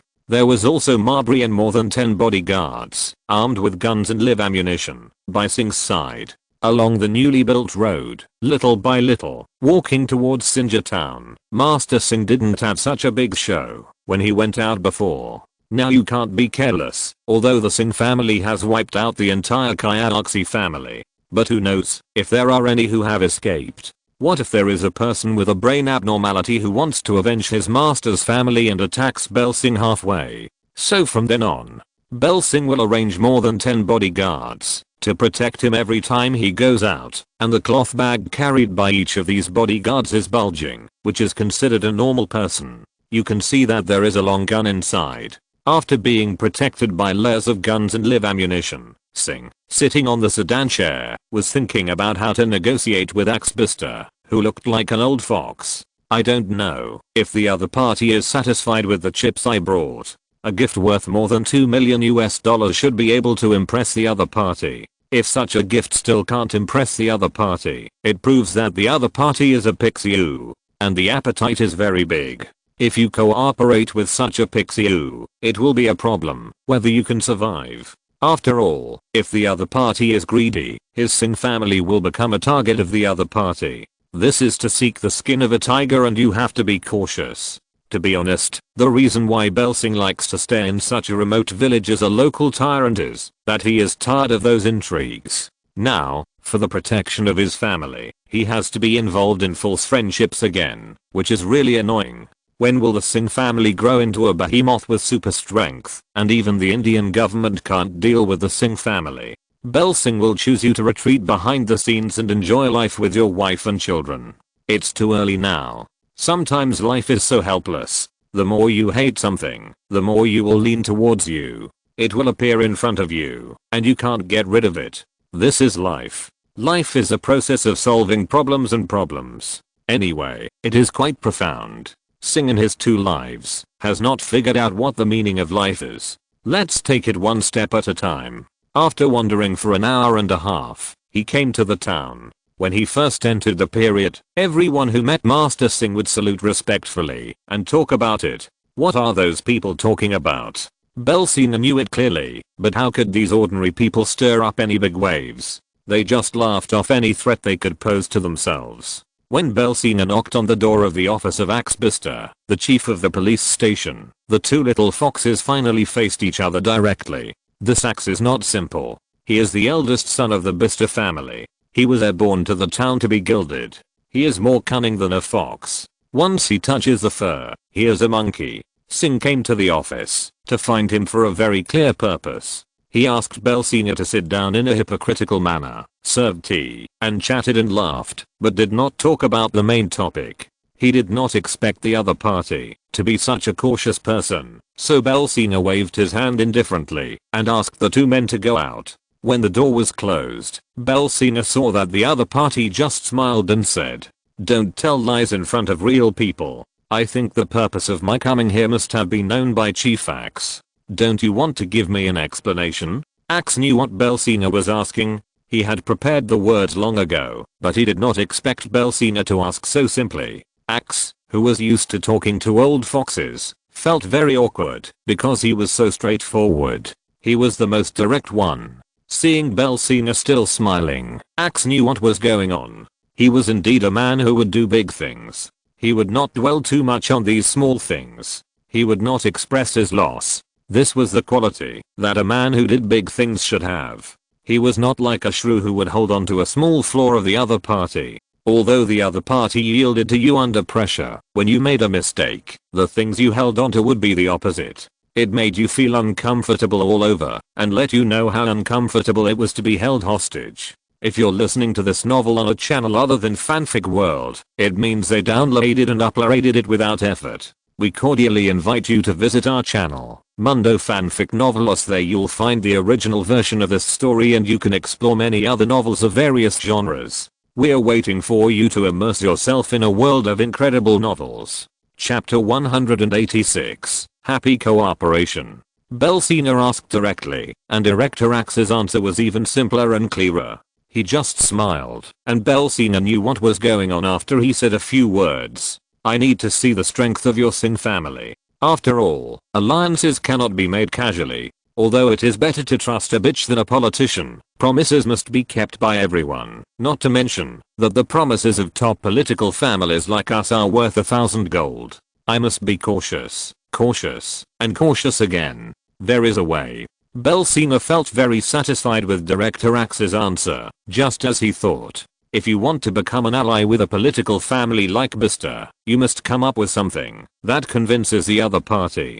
Strength is the summary of all information. If the Singh family can't even deal with an old rogue, the hierarchy family, how can it become an ally with such a political family? The choice is mutual. If you can't come up with anything, why should you let others protect you? If you show your strength, wouldn't it be a burden to become an ally with you? There is no telling when the other political family will be dragged into the water. Because you, a piece of trash, ruined the political life of the entire family. Who would do that? Belsina smiled, nodded, lit a cigarette, and then said, "Are you satisfied? If you have any other requests, just ask. I believe you know the purpose of my coming today. It depends on whether we can reach an agreement. Talking to smart people is labor saving. Those old men always talk in a long and roundabout way, making you rack your brains to understand what the other party means." Compared with the young and energetic Belsina who speaks directly, Axe prefers to deal with Belsina. Why not do it? So the director smiled, very happily, took the cigarette handed over by Belsina, and lit it before speaking. "You have exceeded my expectations. Not only are you ruthless, but you are also decisive in doing things. You will never leave any hidden dangers. Your methods are tough and your plans are thorough. I'm very satisfied." Belsina nodded and just smiled while listening, and did not say anything. Seeing Belsina like this, Director Axe had to show some real things. If he went on, Bel would get angry. His purpose of coming to this godforsaken town of Sinja would only be half accomplished. This was not a mistake that he, the prince of a political family, should make. He also knew that Belsinger was not easy to fool. He sighed and said with a smile, "You came to me to prove that you have investigated me. When you walk into my office, you will know that I can give you all the help you want. It is not so easy to get a protection umbrella. I don't know if your Singer family can afford such a cost." If Belsinger hadn't thought it through and didn't know your background, he would come to your office and talk nonsense with you. Now that we have finally come to the point, it depends on how big the other party's appetite is and whether they are satisfied with the benefits offered by the Singer family. After 2 slaps, the door was opened with a click. Brooke, the human mule, and Marbury each carried 2 brand new suitcases and put them on the director's desk. They turned around and closed the door without saying a word. Belsinger stood up from the sofa and then opened the lids of the 4 suitcases bit by bit, revealing the golden bars. Unopened pounds were neatly stacked in the suitcase. These political families had seen too many bribes since childhood. Just one glance could tell how much these things weighed. How many pounds? 500,000 brand new pounds plus 100 kilograms of gold bars. The total value exceeded $2 million US. It was really a big deal. In such a remote place, it was possible to receive such a large bribe. You can imagine how powerful the Singh family is and how much profit they would get by destroying the Joshi family again. The director of Axe even had the same idea as Belsinger. That is, it would make money quickly by confiscating the family and exterminating the clan. However, this method was not open to the public and could only be done by their allies. The Bister family would never do such a dehumanizing thing that would damage their political life. One took action and the other got the benefit of providing a protective umbrella to protect the murderer. This was the simple relationship between allies. Just a glance was enough to know the value of the 4 boxes, which also shocked the knowledgeable Axe. I didn't expect the Singh family to be so strong. They really chose the right person. Director Axe stood up with a smile, then closed the 4 boxes by himself, lifted them up one by one, and put them behind his office chair. Then he pulled Belsinger to sit on the sofa with a smile and talked frankly. The reason why the other party chose to remain silent was that he had no choice. How could he make a decision that would affect the political life of the family without seeing the strength and potential of the Singh family? Long live the understanding of both sides, right? To be honest, it's not easy for him, the prince of a political family, to be as comfortable as Belsinger. For their political family, he almost sacrificed all his interests and hobbies, and even his marriage could not be decided by him, and he married another political family. The loss of power is proportional to the loss of power. There is no good thing of pie in the sky, and the one that falls is also a discus that can't say who will be killed. Axbister parachuted into the town of Sinjar, one for gilding, and the other for finding reliable allies. Because his position as the prince is not so stable, and the younger brothers behind him are eyeing him covetously. It is a joke that he can deal with those covetous younger brothers without solid and reliable allies to help him. When will he become the first heir to the family? When will this stone fall? I didn't expect that choosing to come to this place where no one lives is really the right choice. It is nothing to suffer hardships to find a top ally like Singh. Since the 2 people have chosen each other as their allies, they will not hide anything from their allies. The 2 sides chatted happily and told all the secrets they could. The 2 young people are bold and enterprising, and the combination is enough to give any enemy a headache. When the 2 people finished this conversation and held hands together, a steel alliance that frightened everyone and dominated the northwest of India was officially formed. The purpose of coming to Sinjar town was more than half completed, which made Axe very happy. At noon, he personally made a banquet in the best hotel room in the town to entertain Belsinger. Everyone is young and has become an unwavering ally, so Axe almost took Belsinger as his confidant. After 2 glasses of liquor, he became a chatterbox, telling Belsinger how difficult his life was at home and how his younger brothers were disrespectful to him. He was jealous of his position as the eldest son. As the eldest brother, he not only had to establish his prestige outside, but also had to be on guard against his younger brothers at all times, which made him physically and mentally exhausted. Fortunately, his wife had a strong family background and was a relative of the founding Prime Minister Nehru, which made him feel relieved. It was his father-in-law who suggested that he come to this remote town of Sinjar. He didn't expect that he really came to the right place this time. It was not in vain to find such a powerful ally in the Singh family. Chapter 187, Abandoned Dog. To be honest, the prince was under a lot of pressure. He was crying and laughing while pulling Belsina, and he drank so much that he was in a mess. In the end, Belsina asked the mule Brook to carry Director Axe back to his dormitory, which ended the embarrassing alliance banquet. Because it was too late, and it was almost midnight, when he got home, Singh could only rest in the house in the town for one night. The next morning, he was sitting on a sedan chair and swaying back. Belsina was on his way home, but the police station in the town was very lively. Although the Belsina family is very powerful, it is not possible for every one of the dozens of police officers in the police station to have a deep relationship. There are also other families who have planted their own nails in the police station. For example, there is a deputy sheriff named Corkenham, who is the male bought by another landowner at the 5 village conference. Although the other party is very timid, they are very greedy, and they are also planning and implementing an offensive plan against the Singh family like the Joshi family. But I didn't expect the Singh family to act so quickly. They took the lead in destroying Kayalaxi village, the strongest village in the 5 village meeting, with a lightning speed. Their tough means and ruthless actions really eradicated the roots. This scared the timid and greedy landowner and completely dispelled his suspicion of the Singh family. Although he was scared enough, this person was a first-class expert in petty thefts. Although he didn't dare to confront the Singh family face to face, he still had the ability to cause some trouble for the Singh family. But this time the other party was still a step slower. He didn't expect to complain to the new director and cause trouble for the Singh family one day ago. Belsing reached an agreement with the new director and formed an alliance. The deputy sheriff came to the director's office with a long report with very bloody photos of the battlefield. After knocking on the door and entering, he saluted first, then handed the report in his hand to Director Axe, and then said indignantly, "Director, take a look at this report. It's really too much. This is simply a massacre. The Singh family is simply lawless and treats the Indian constitution as a toilet paper. They blatantly used guns to cause heavy casualties in a village. The death toll exceeded 300. The remaining people were driven out of their homes by this damn Belsing and are now wandering outside. Eating has become a problem. Such thugs should be severely punished. This case is really too big. If the director can handle it and get meritorious service, he will not be able to escape."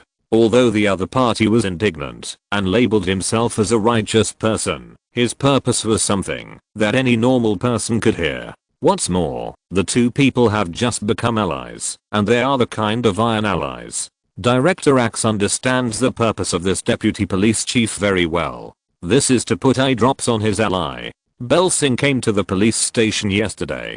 Doesn't the other party know? With such a level of political sensitivity, he can actually become a deputy police chief. It seems that the strength behind him has cost a lot. This is simply idiotic, so Chief Axe didn't know whether to cry or laugh. He tapped the people in the photo with his fingers and frowned and asked the deputy sheriff, "Oh, you have investigated everything, so you should know the identities, ages, and hometowns of these people, right? What are their names?" Although the deputy sheriff who complained was a little bit stupid, he was definitely not stupid. He began to sweat when he saw the new chief asking this. He picked up the report he had placed on the chief's desk, checked it carefully, and then said a name. In order to give the other party a clear reason, Chief Axe smiled and turned on an old computer that looked like a color TV. He entered the name the deputy sheriff said, but there was no such person on the computer. These people were illegal residents and had never been registered.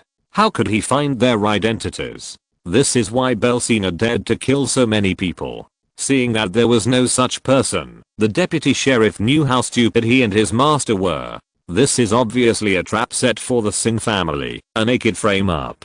What if the ruthless Bell knew who he was? Who was his master behind him? So the sheriff was so scared that he was sweating coldly, and he knelt down in front of the desk with a plop, crying to his chief with snot and tears. "Chief, please save me. I was the first one to greet you the day you came. You were the first one to familiarize you with the police station. I was wrong. I was really wrong. If the devil Belsing knew that I came to you to complain, would I still be able to survive? It's not easy to get to my current position. Please help me. I still have parents and children to feed. I don't want them to beg for food. I don't want them to become beggars, please, Chief. Seeing a 40-year-old man kneeling in front of you and crying, it's so scary that you almost have a heart attack. To be honest, it's very pitiful. Although Axe and Belsing are allies, and they are very reliable steel allies. But allies are allies, and they have their own affairs. We can't interfere. Besides, although the deputy sheriff is a little bit stupid, he is a very good and obedient dog. It's a pity to abandon him. In addition, I have to stay in Sincha for at least a year. You have your own team, and you are always struggling to do anything. It's a good thing to have an obedient dog who is familiar with the local environment. So after making up his mind, Director Axe smiled and knocked on the desk and said, "You idiot, get up. I don't know if the master behind you wants to kill you or himself. I want to know more about what kind of people the Singh family is to you locals. Do you think the master behind you can compete with Belsing? Don't you think about it? Your master asked you to do this. Isn't it just to use you as a gun and a scapegoat? He is safe hiding behind. But what about you and your family? If Singh knows about this, will he spare you? Spare him. It's good enough if he doesn't cut him into pieces." So the deputy sheriff was so scared. Seeing the director say such words to him, he knew that his life was saved. At the same time, he also realized that he, the airborne director, had reached some kind of agreement with the Belsing family. The Chinese side was an ally, otherwise he would not have said that. He unexpectedly got a message. That is, the director liked him, and with the director's support, his life was saved. Now is the time to show loyalty quickly. As for the master, who spent the price to train him to become the deputy sheriff, it would be easier to deal with. Go to hell. You use me as a gun and a scapegoat. If I were to work for you, I would be a fool. If a man does not work for himself, he deserves to be punished by heaven and earth. It is clear to me how to choose this deputy sheriff. Chapter 188, Food Tasting. Belsina received a call from Axe when he returned home.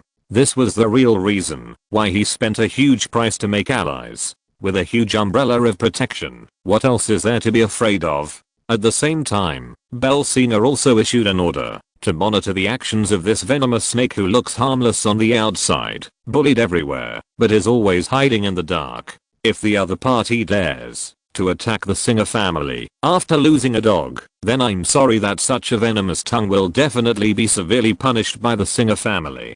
How can others sleep soundly under the bed? Not to mention that he is still a venomous snake when he is asleep, and he may bite you at any time.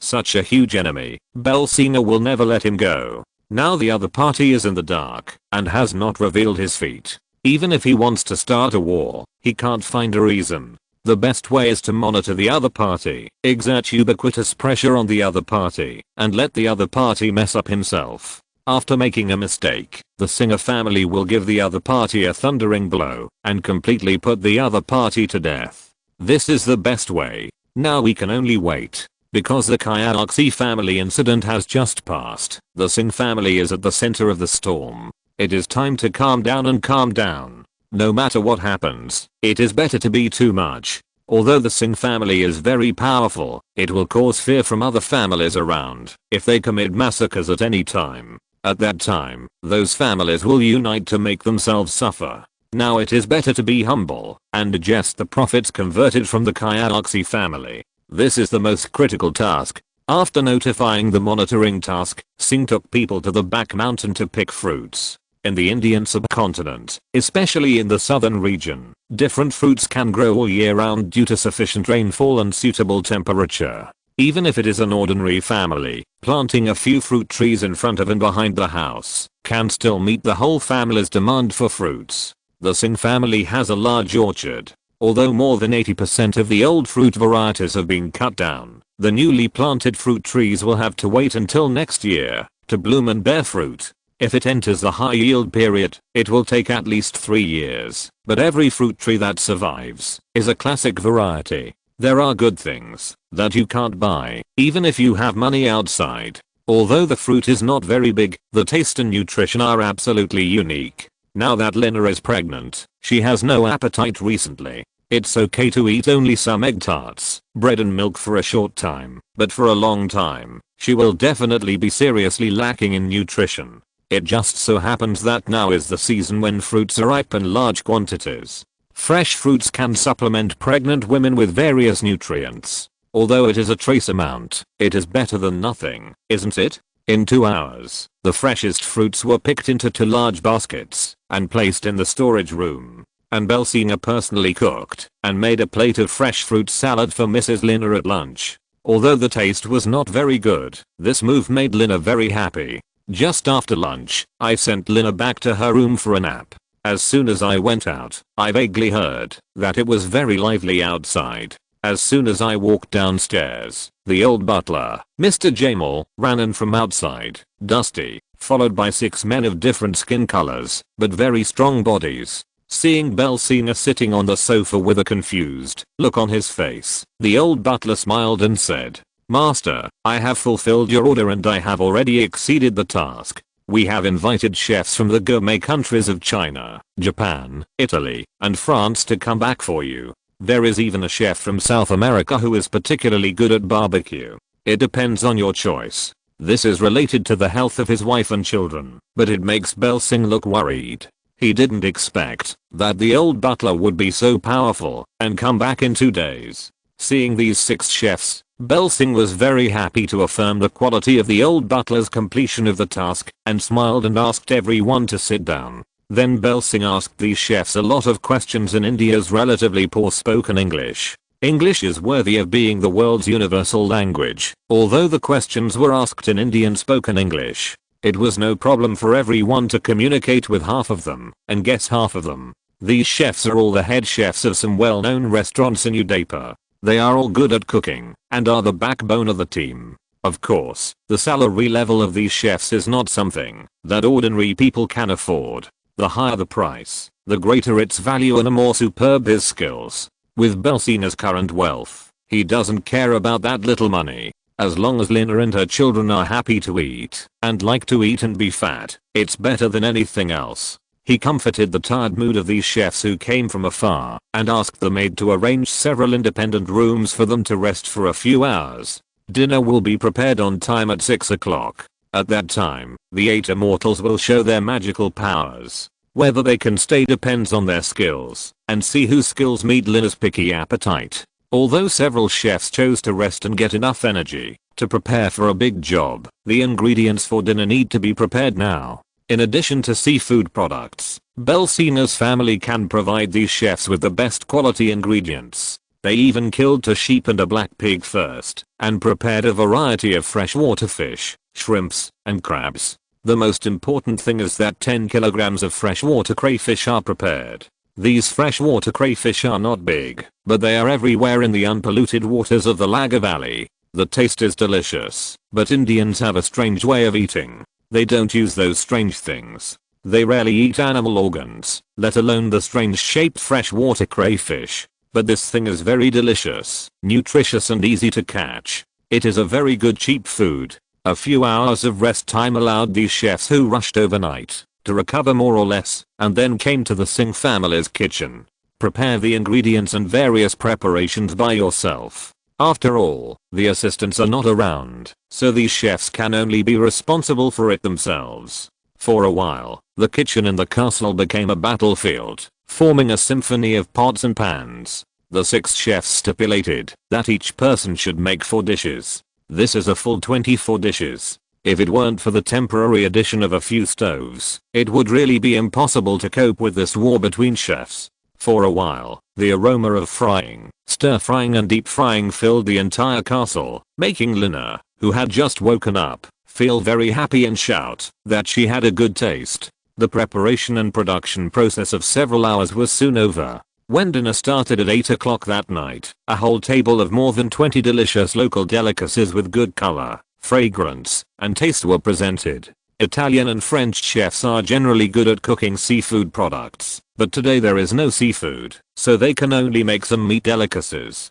Japanese chefs are good at making sushi. Although the main raw material of Japanese sushi is still fish from the sea, sushi made from freshwater fish is still delicious. Freshwater fish has a fishy smell, so it is a failure. After tasting, it turns out that the most suitable for Lina's taste is the Cantonese chef from China. There is also the grilled lamb chops made by the French chef, which is so happy to eat. After several days, I finally have a decent meal. The supplemented nutrition makes Belsina feel very happy. Chapter 189, Immigration to Kyaoxi Village. Lina's belly was round after eating so much. She had finally eaten enough for several days. With sufficient nutrition, the little girl's complexion was getting better day by day. Seeing the two young couples so loving, the mother-in-law who participated in the food tasting was very pleased. At the same time, she was a little jealous of her daughter for finding such a good and considerate husband. Compared with her fat father-in-law, Wang Kaiyang, the Cantonese chef from China, and Riley, the chef from France, won the victory after a real-life park. Joining the kitchen team of the Xinjia family, he was directly led by the family chef Hamel. Belsina was a nostalgic person. Hamel had worked at home for more than 3 years, working diligently and conscientiously, without any negligence in his work. In addition, he was a Brahmin chef, which was very popular in India. It was also a very small number of chefs that could not be let go in vain. Chef Hamel was directly promoted to the level of kitchen manager. Although there were not many people under him, there were 2 special chefs who made Hamel's life much better. Unexpectedly, after dinner, Huazaya, who had just arrived at the Singer family, met Wang Kaiyang for the first time, which brought an unexpected surprise to the whole family. The pig's trotter soup that had been prepared for more than 3 hours was taken out. The main ingredient was the newly slaughtered black pig's trotters, and some common fruits were added. The taste of the stewed bowl of soup was really amazing. In particular, the collagen in it was extremely rich. If you don't wipe your mouth after drinking the soup, your 2 lips will be stuck together by collagen in less than a few seconds. In addition, the fresh and refreshing taste made Lina very happy. In front of everyone, she personally formulated the salary level of Wang Kaiyang, the chef. It reached the level of 60,000 rupees per month, and the monthly salary of the French chef also reached 50,000 rupees, which is equivalent to more than 4,000 to 5,000 yuan. This is already a very high salary, which is very consistent with the current actual situation. As for the kitchen manager Hamel, he has been serving the Singer family diligently for these years, and has not made any work negligence. In addition, his monthly salary increased to nearly 80,000 rupees after his promotion, which made the fat chef Hamel smile. In front of the master and his wife, he swore that he must manage the kitchen work of the Singh family well, and would not let the master and his wife worry about it. This is the end of the food tasting session. 2 very good chefs were selected. From then on, the members of the Singh family had a good time. There are 3 chefs in the family, which reminds Belsing of a saying, the difference between rich people and super rich people. That is that rich people, whether they eat at home, or go out to eat, order dishes, while the real super rich pilot chefs are the difference between rich people and rich people. Now, no matter how you say it, you can be regarded as a small rich man. You can taste the classic food of Chinese Cantonese cuisine, and you can also taste the delicious seafood made by French chefs. Add a traditional Indian chef, and 3 chefs are available to choose from, and take turns to eat. That feeling is super great. This is called life. This is called enjoyment. This day, Belsing was sleeping late with his wife in his arms. Unexpectedly, his door was knocked on. He asked quietly who it was. I heard the maid who was also the maid who took care of the daily life of the 2 couples whispering outside the door. Master, Brooke is back with the answer you have been waiting for. I'm going to report to you. Do you think I should get up? Carefully, she pulled one of her hands out from under Lina's neck, then slowly got off the bed and put on her clothes. Then she quietly opened the door and walked out, rubbing her eyes and saying, "Prepare some tea and snacks for me." "What time is it now? Why are you calling me so early?" It was still early. It was already 10 o'clock. Of course, the maid didn't dare to question her master like this, so she could only say respectfully, "Okay, master, I will prepare it right away. Breakfast will be ready in 40 minutes. After Belsina waved his hand to let the maid leave, he yawned and came to the study. When he saw the energetic human mule Brook, he sat in his chair and asked with a smile, "How is it? Have you dealt with it all?" Brook said excitedly, "Although we encountered some stubborn households, who dares not to leave under the tough measures of our Singer family? Kyaoxi village has been completely cleaned up.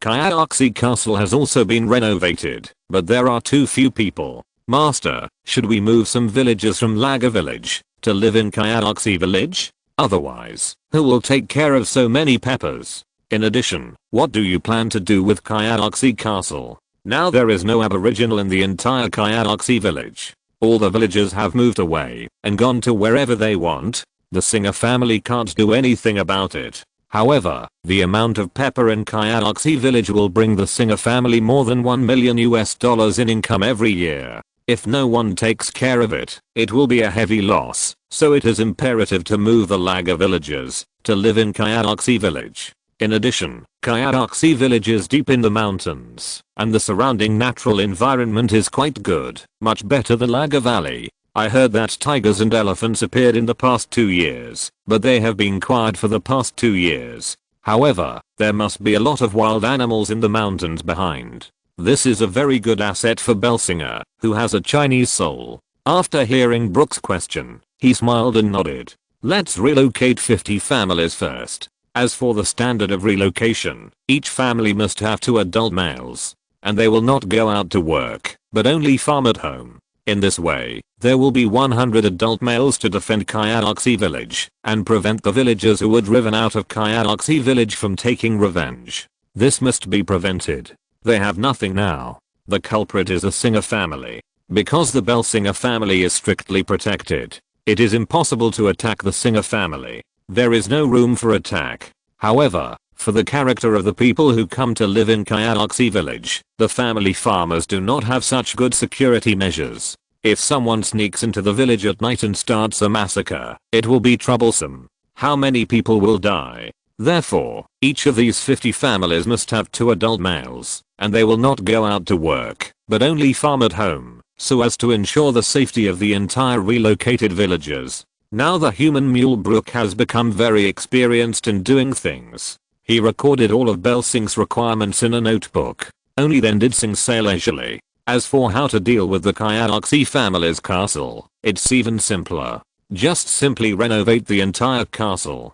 Get rid of all those old and valuable furniture, replace them with new furniture, and make the entire castle look brand new inside and out as the Sing family's summer palace. If important guests come, or are interested in staying there for a few days, they can play there for a few days." This solution cannot be said to be perfect, but Sing's consideration is still very comprehensive, without any major negligence, and it is close to perfection. Then the human mule Brook proposed some small improvements, such as giving out some old weapons to 1 adult male from each of the 50 families who moved there. Form a patrol team to protect the safety of the entire village 24 hours a day. At most, the Singh family will pay tens of thousands of rupees in wages every month, which is much better than being raided and killed and burned. Chapter 190, Must Buy a Car. Planting pepper is a traditional agriculture in India. Although the Singh family has not planted pepper systematically on a large scale, in the village of Laga, pepper is planted in front of and behind the house. Pepper is also one of the main ingredients of Indian curry. If Indians do not eat curry for a day, it is equivalent to not eating for a day. The main ingredients of curry, pepper, and onion are the 2 most indispensable ingredients. Therefore, planting pepper is not a big deal for the villagers of that family. They are fully capable of this job. In addition, these 50 families are all off duty. There is no way to plant crops such as food. They are completely working for the Singh family to plant pepper. In addition, they have to draw out 100 people to form a guard team. The monthly salary paid to these 50 families is definitely a huge number. After careful calculation by 2 people, the number of people who receive wages every month exceeds 400, and the total amount of basic wages of 1000 rupees per person should reach 400,000 rupees. That is equivalent to an expenditure of 5 million rupees a year, but it is nothing compared to the millions of dollars in pepper income. So when the news that the Singh family moved 50 families to Kyaoxi village to live and produce pepper was announced, the whole pepper village was boiling. Everyone tried their best to grab a quota, but no one dared to fight. They all relied on various relationships to get in touch with Brooke, the human mule in charge of this task, who wouldn't be tempted by this lucrative job. From then on, they were no longer farmers, the hardest and lowest profession. From then on, they started to get paid. They were all considered workers, big or small. How could they not fight for it? Fortunately, everyone was more rational and did not cause a tragedy. After a day and a half of decision making, the list of 50 families was officially released. After being approved by Belsing, these 50 families will complete the relocation work within 10 days. Kyaoxi village has a lot of real estate, and some houses are pretty good brick and stone structures, enough for these 50 families to use. As for the remaining vacant real estate, all will be disposed of. Then plow the foundations of these real estates to form pieces of farmland for these 50 families to cultivate for free, not to mention how much grain they produce. But the vegetables consumed every day can be provided normally, which means that the effort is not in vain. After all the things are done, Belsina originally planned to have a good rest for a few days. But he didn't expect that he heard the sound of car horns outside before he got up early in the morning. Belsina felt strange. Who dared to drive into Laga village early in the morning?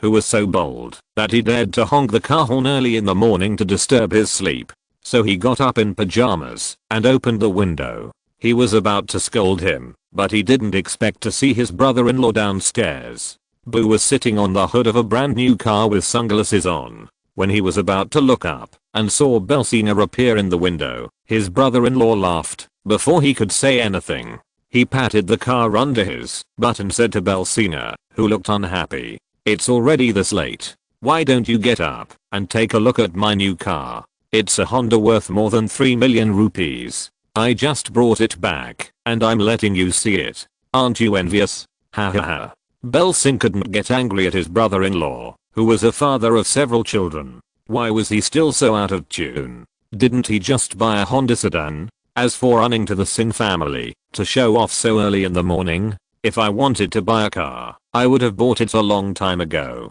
Besides, it's impossible for me to buy such a cheap Japanese car. So Belsina shook his head helplessly, smiled bitterly and said, "Brother, don't fool me. You must have something to do if you come here so early in the morning. It's impossible that you just want me to see the car you bought. Tell me what's the matter that makes you come here so early in the morning?" Seeing that Belsina was not fooled, Blue could only smile bitterly and shook his head and said, "It's because the children at home are crying and making a fuss. The youngest son is sick and has to look for grandma. My mother has been staying at your place for a week, and the child and grandma have to come to pick them up early in the morning." Is the old lady up? At this time, Lina had woken up and ran to the window in her silk pajamas. Seeing her eldest brother being so arrogant downstairs, she was so angry that she said viciously, "Brother, what do you mean by this? My family showed off the car you bought so early in the morning. Can't the Singh family afford it? You also said that the children miss their grandmother. I think you and your wife can't take care of the children and want to take mom over. Let me take care of the children for you, right? You are so petty and you want to hide it from me. Let me see how I deal with you when I come down." Although the eldest brother-in-law was a little short-circuited in the brain, he had no way to deal with his own sister. She was the little princess of the family since she was a child and grew up being spoiled by her parents. Although I'm his brother, I feel numb on my scalp when the little girl is showing off. I hurriedly smiled and shook my head. "Sister, you are almost a mother. Why are you still so bad-tempered? You are right. The children and the family are really making my head hurt. Only our mother can control these children. Besides, mom has been staying with you for a week, and it's time for her to go home. Our dad has no one to take care of him, and you don't consider whether his body can hold on. If it were someone else, Lina might not care, but Lina still cares a lot about her father who doted on her so much. Besides, my parents have never been apart for such a long time, since they got married, although my father has no complaints. But for the sake of my father's health, I really have to let my mother go home to take care of my father." This sentence made Lina lose energy. Silent, Singh smiled, patted Lina on the shoulder, and said comfortingly, Your pregnancy reaction has been greatly reduced now, and there are so many people at home taking care of you, so you don't need your mother alone. If it weren't for your mother's care, what would happen to your father-in-law's health? You will definitely blame yourself. Let your mother go back. At most, I will accompany you to Shah village for a few more days. Although Lina is only 14 years old this year, she has become a wife and will soon become a mother. She knows how difficult it is to be a parent. She smiled helplessly and nodded to let her mother go back, but her eldest brother drove the newly bought car to the Singh family early in the morning to show off, which made Lina very angry. She grabbed Bell Singh's hand and shook it. Brother Bell, look at my eldest brother's expression. It's really funny. Isn't it just a Honda? Why does he make it so beautiful? Besides, the highway has been built this year, which can go all the way from our village to Sinja town. Shouldn't our family buy a car to facilitate your travel? A car is safe and can protect you from wind and rain, which is much better than sitting on a bamboo sedan. Belsinger didn't care whether he enjoyed the car or not, but considering that Lina's pregnancy reaction has just eased a little, it's a time when nutrition is needed. It's a hassle to send people to the town to purchase various daily necessities every day. If there is a small truck, it will be much more convenient. He smiled and nodded. We must buy it, and we will buy more than just a car. Then we will piss off Blue, the brainless brother-in-law, to death. Ha ha ha ha. Chapter 191. Lina's plan begins. The elder brother-in-law came to pick up his mother-in-law early in the morning. No matter what, he should have breakfast at home. So Belsing took revenge on his elder brother-in-law. He used the newly bought Honda car to make him angry. He specially ordered the chef Wang Kaiang in the kitchen to prepare a set of Cantonese breakfast to let the elder brother-in-law, a country bumpkin, see what Chinese food is. After dinner, although Lina was reluctant to leave, she still helped her mother pack her luggage and personally sent her to the Honda car. She sternly warned her brother to drive slowly when he went back, and then reluctantly sent her mother away. The couple watched the car drive out of the Laga Valley, and then they returned to the living room hand in hand. Just after sitting down, before having a cup of tea, Lina was bored in Belsing's arms again, and brought up the topic just now.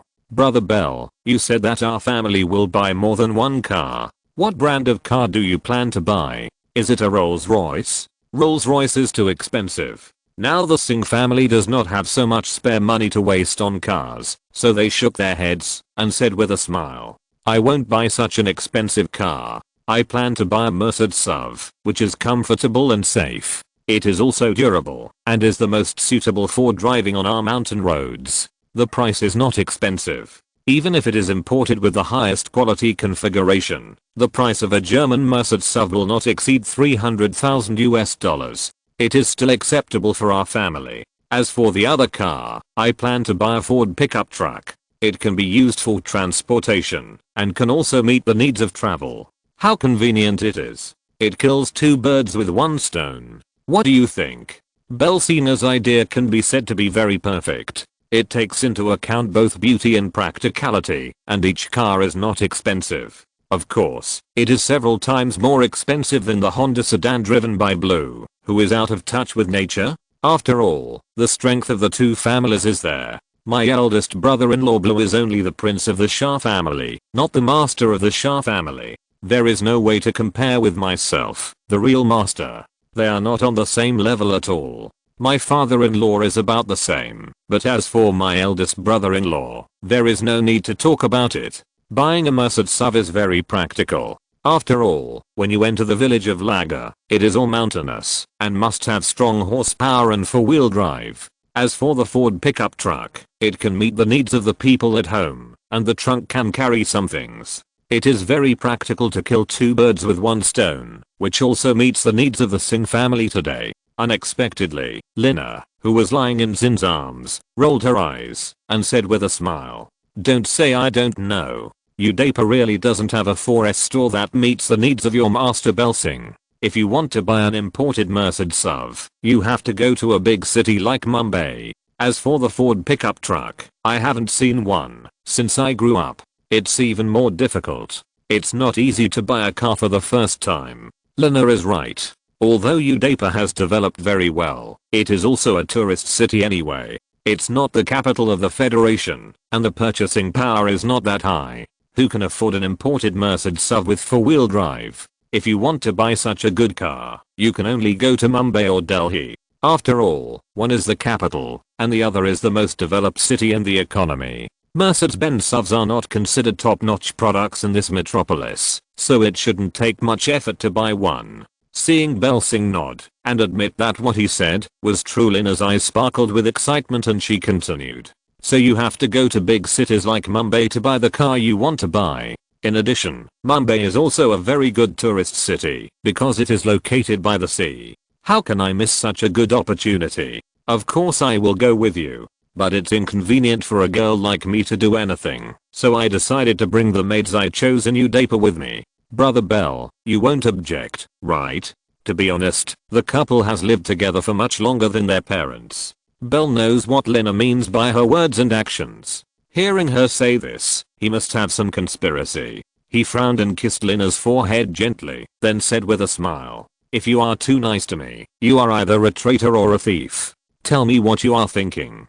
Don't say useless things. I know you too well. Tell the truth or I will spank you." Lina was so angry. "I'm doing this for your own good. Why do you take my kindness for granted? He even spanked me." So she twisted and turned in Belsina's arms, saying dissatisfiedly, "Alright, stop pretending in front of me. You are a gentleman, but you toss and turn every night. Don't I know that? Didn't we agree on this before? When we gave birth to our eldest son, another woman would come into the house. Didn't you forget? You have to remind me and find someone for you before you are satisfied. Isn't this too much of a bully?" Belsina knew that Lina was half joking and half angry, so he explained hurriedly, "You are right, but now you are pregnant, and you don't know whether the baby in your belly is a boy or a girl. Isn't it too early? Besides, little girl, how do you know that I toss and turn when I sleep at night? It's because of the humid weather. What are you thinking?" Lina was very dissatisfied with Belsina's stubbornness. She pouted and said angrily, "With your weight, you toss and turn in bed. Don't I know? Okay, just listen to my arrangements." "How can you accept my arrangements? Why are you talking so much nonsense?" Belsina knew that Lina was doing this for his own good and knew that Lina had suffered a lot of grievances, but the current social environment is like this. The whole Indian atmosphere towards women is like this, and there is no way to change it. All he can do is to love his wife infinitely and try not to hurt her. Seeing Lina's grievance, he quickly changed the subject and said jokingly, "Tell me, last time you went to Udaipur to look for a maid openly, did you secretly look for other women for me? How many did you find? Aren't you afraid that I will get tired of the old and abandon you and your son?" Lina has never worried about this. Seeing her brother Bell getting the upper hand, she twisted her head in dissatisfaction and pouted her mouth, which could hold a bottle of soy sauce. "It's all for the happiness of you as a man. I don't want to think that my brother Bell will be wronged by my pregnancy. You are right, that's what I did last time. I didn't find many, only 3. One is a pair of twins who look almost exactly the same and are very beautiful. One is good at singing and the other is good at dancing. Although the other little girl looks chubby now, she is definitely a beauty. You are such a pervert." Chapter 192, So-Called Love Rival. Hearing that a pair of twins are going to be his wife, which man would feel happy? Life is waving at him. To be honest, there is no man who is not unfaithful, just like there is no cat who does not like to eat fish, but some men have the desire, but not the courage. But in India, or in the porn world, that is the paradise for men. No one cares how many wives you have. It is very common to have 3 wives and 4 concubines. If you meet a beautiful one you like, you can marry her and give her a stable life. It is much better than those who go out secretly to find lovers. In that case, it will be a double harm to your wife and another woman. So Belsing is not opposed to finding other women, but considering Lina's status and mood, he has never made this request. I didn't expect Lina to be so considerate that she actually ran to Udaipur secretly to choose a concubine for him personally. This touched Belsing, who was a man, very much. He hugged the little girl tightly and said with emotion, I really don't know what to say. Are you so willing to give half of your brother Bell to others? Lina pouted and snorted. What can I do if I don't want to? You are everything to me. I don't want you to be wronged because of me. Besides, my man is so outstanding. It's no big deal to have a few women who can shake my position. Isn't it, Brother Bell? Just when the couple was sitting on the sofa, the Modi sisters who were studying in the Udaypur art school encountered something that made them very embarrassed. The cause of the incident should be that when the two sisters just came to the art academy to study singing and dancing, because of the sufficient financial support of the Singh family, the two sisters have lived a wealthy life since then. Whether it is eating, drinking, or dressing, they are almost a head higher than others, which is very eye-catching in the small city of Udaypur. In addition, the two sisters are really beautiful, with good figures, which attracts the attention of young people. But the two sisters act very low-key. No matter what kind of holidays, they rarely go out. Even if they go out, they are always accompanied by a very strong man. Seeing the man next to the two sisters, many sweeters who were confused about the situation quickly gave up their thoughts. However, there were some people who did not believe in evil. Even if they saw the men next to the two sisters, these sweeters came to a conclusion that made them laugh and cry after careful observation. That is, the respect of the man next to the two sisters was not that of a husband at all. The way he treated his two wives was almost like a male servant treating his master. This made those persistent sweeters even more eager to pursue them. The art school that the two sisters attended was very famous in the local area. Moreover, the tuition was high, but the two sisters were accompanied by male servants for food, clothing, which naturally made those sweeters excited. This was a rich girl. If they could catch her, they would have to work less for 30 years. However, no matter how hard these people tried, they could not get in touch with the two sisters, let alone express their love in their hearts. But there was one person who was much luckier than them. This person was the only son of the principal of the art college where the two sisters studied and lived. His name was Mirimala, who was just 18 years old this year. Because her mother runs a well-known art school and her father is also a famous local businessman, she was born with a silver spoon in her mouth. She developed some bad habits of rich kids, looking down on others and being self-righteous. She would use any means to get what she likes. The 18-year-old boy actually looked so tall that he could be blown away by the wind. His grey and green face showed that he was hollowed out by alcohol and sex. Less than half a month after the two sisters entered the art school, this Mirimala drove his Volkswagen sedan to his mother's office. As soon as he entered the door, he asked for money and his attitude was arrogant. However, the headmistress of the art school never refused the request of this only child. Mirimala's arrogant and extravagant behavior was also spoiled by the couple. Whatever he asked for, since he was a child, he was given it. He never refused the child's unreasonable request. How did he grow up little by little until he was 18 years old? Not only did he not have a job, but he could do nothing except eating, drinking and having fun with some bad friends. Moreover, the amount of money he asked for was getting bigger and bigger every time. This time, he asked for 100,000 rupees. Although the art college is doing well and has more than 300 students, the monthly profit is only a few 100,000 rupees. He asked for 100,000 rupees and he asked for it every 4 or 5 days on average. Not to mention opening an art college. Even if it was a bank, it would not be spent this way. She could not afford the expenses of her beloved son. She just wanted to persuade her beloved son that it was not easy to make money and asked him to spend frugally. But she did not expect that this boy was used to being arrogant. Seeing that his mother did not give him money, he made a noise and made a fuss in the office. He just smashed a blue and white porcelain vase and threatened that he would die if his mother did not give him money. Unexpectedly, the door of the office was knocked. The two sisters were in good physical condition, very beautiful and sensible, and had very strong professional qualities. After entering the school, they became class leaders within a week. At 9 o'clock every morning, the two sisters would take the student roll call list and come to the principal's office to ask the principal to sign. Unexpectedly, when they just came in today, they saw that the originally clean and beautiful principal's office had become a mess. A young man was slamming the table and yelling at the principal, which surprised the two sisters. They called out softly at the door.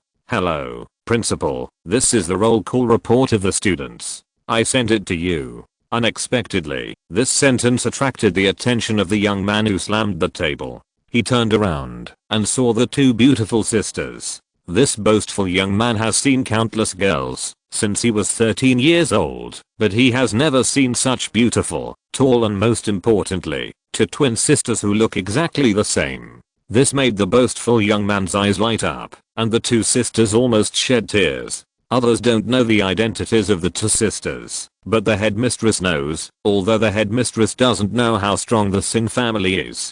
But seeing that the hostess of the Singh family personally sent the two girls to the art academy to study, and was generous, and the twin girls lived a superior life, she knew that the other party must be extraordinary. The headmistress knew exactly what kind of character her son was.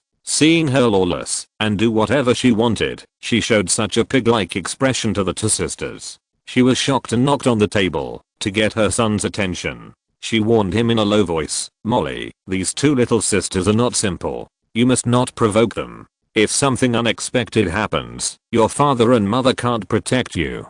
Be obedient and don't think too much, otherwise you will be the one who suffers." If you're listening to this novel on a channel other than Fanfic World, it means they downloaded and uploaded it without effort. We cordially invite you to visit our channel, Mundo Fanfic Novelos. There you'll find the original version of this story and you can explore many other novels of various genres. We're waiting for you to immerse yourself in a world of incredible novels. Chapter 193, Lawless and Boastful Children. But this boy was used to being arrogant, and he ignored his mother's words, and didn't hear a word.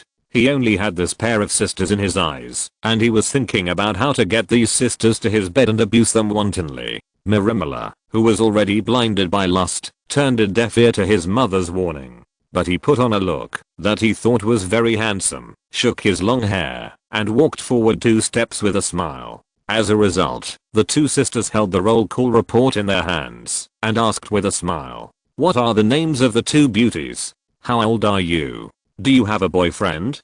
To be honest, these questions asked by this boastful boy would not be considered a big deal in developed Western countries. But this is India, which has very strict rigid requirements for women. What is the purpose of asking these sensitive topics? Even though the two sisters did not have much social experience, they understood what the other's behavior meant. The smiling face that was originally on the rise immediately became an iceberg look and just snorted coldly. Then the two sisters walked out of the principal's office hand in hand and closed the door with a bang. Seeing the two sisters leave angrily, the boastful young man didn't feel anything, but the headmistress was furious. For the first time, she got angry at her baby son and threw her beloved white teacup to the ground, roaring with a snap.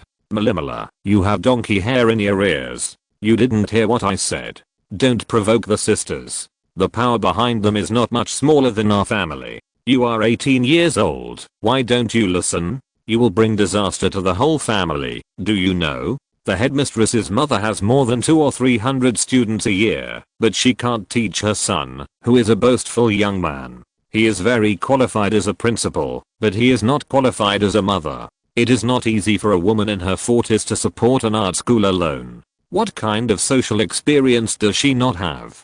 The entire Mala family looks rich and powerful, but it is okay to be domineering in this small city of Udaypur. But compared to those top wealthy families with deep roots, his family is just a real upstart. How can they compete with them? If they really provoke the top wealthy families that they shouldn't provoke, the Mehra family will be in danger. Any normal person can see why the two sisters were sent to the art academy. They just want the two little sisters to act as concubines, and they are versatile concubines, so that they can marry the men of the two sisters and have a simple chat. Isn't this knowing that there are tigers in the mountains, but going to the tiger mountain? Isn't this provoking the dignity of the other party as a man?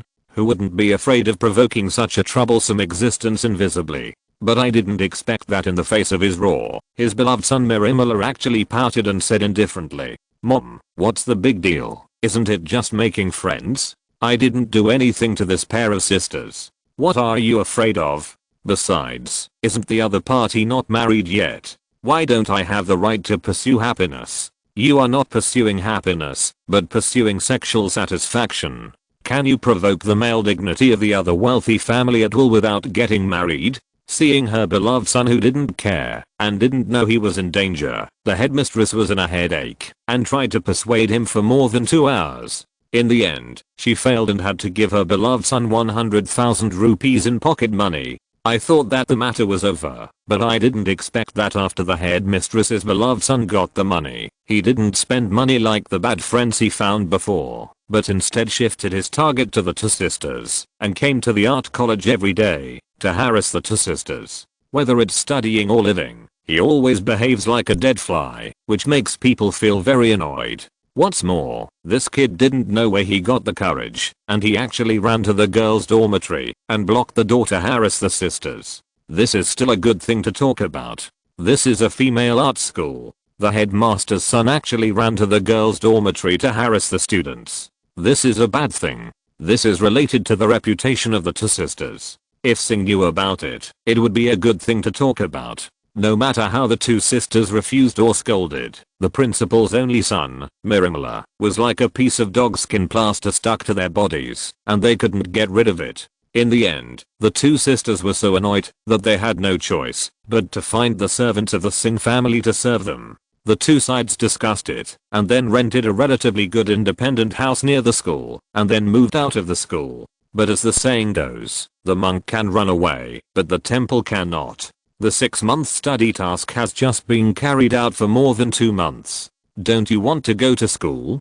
Don't you want to learn dancing and singing? Isn't the Singh family spending such a huge price just to make you successful in your studies? Isn't it just to let you sing and dance when the master is irritable to relieve your tired mood? You can move out, but you can't give up your studies. Although they moved out, no one disturbed their spare time, but during the 6-hour study process at school, this dogskin plaster Mirimala always buzzed around the two sisters like a dead fly, which can be said to be annoying.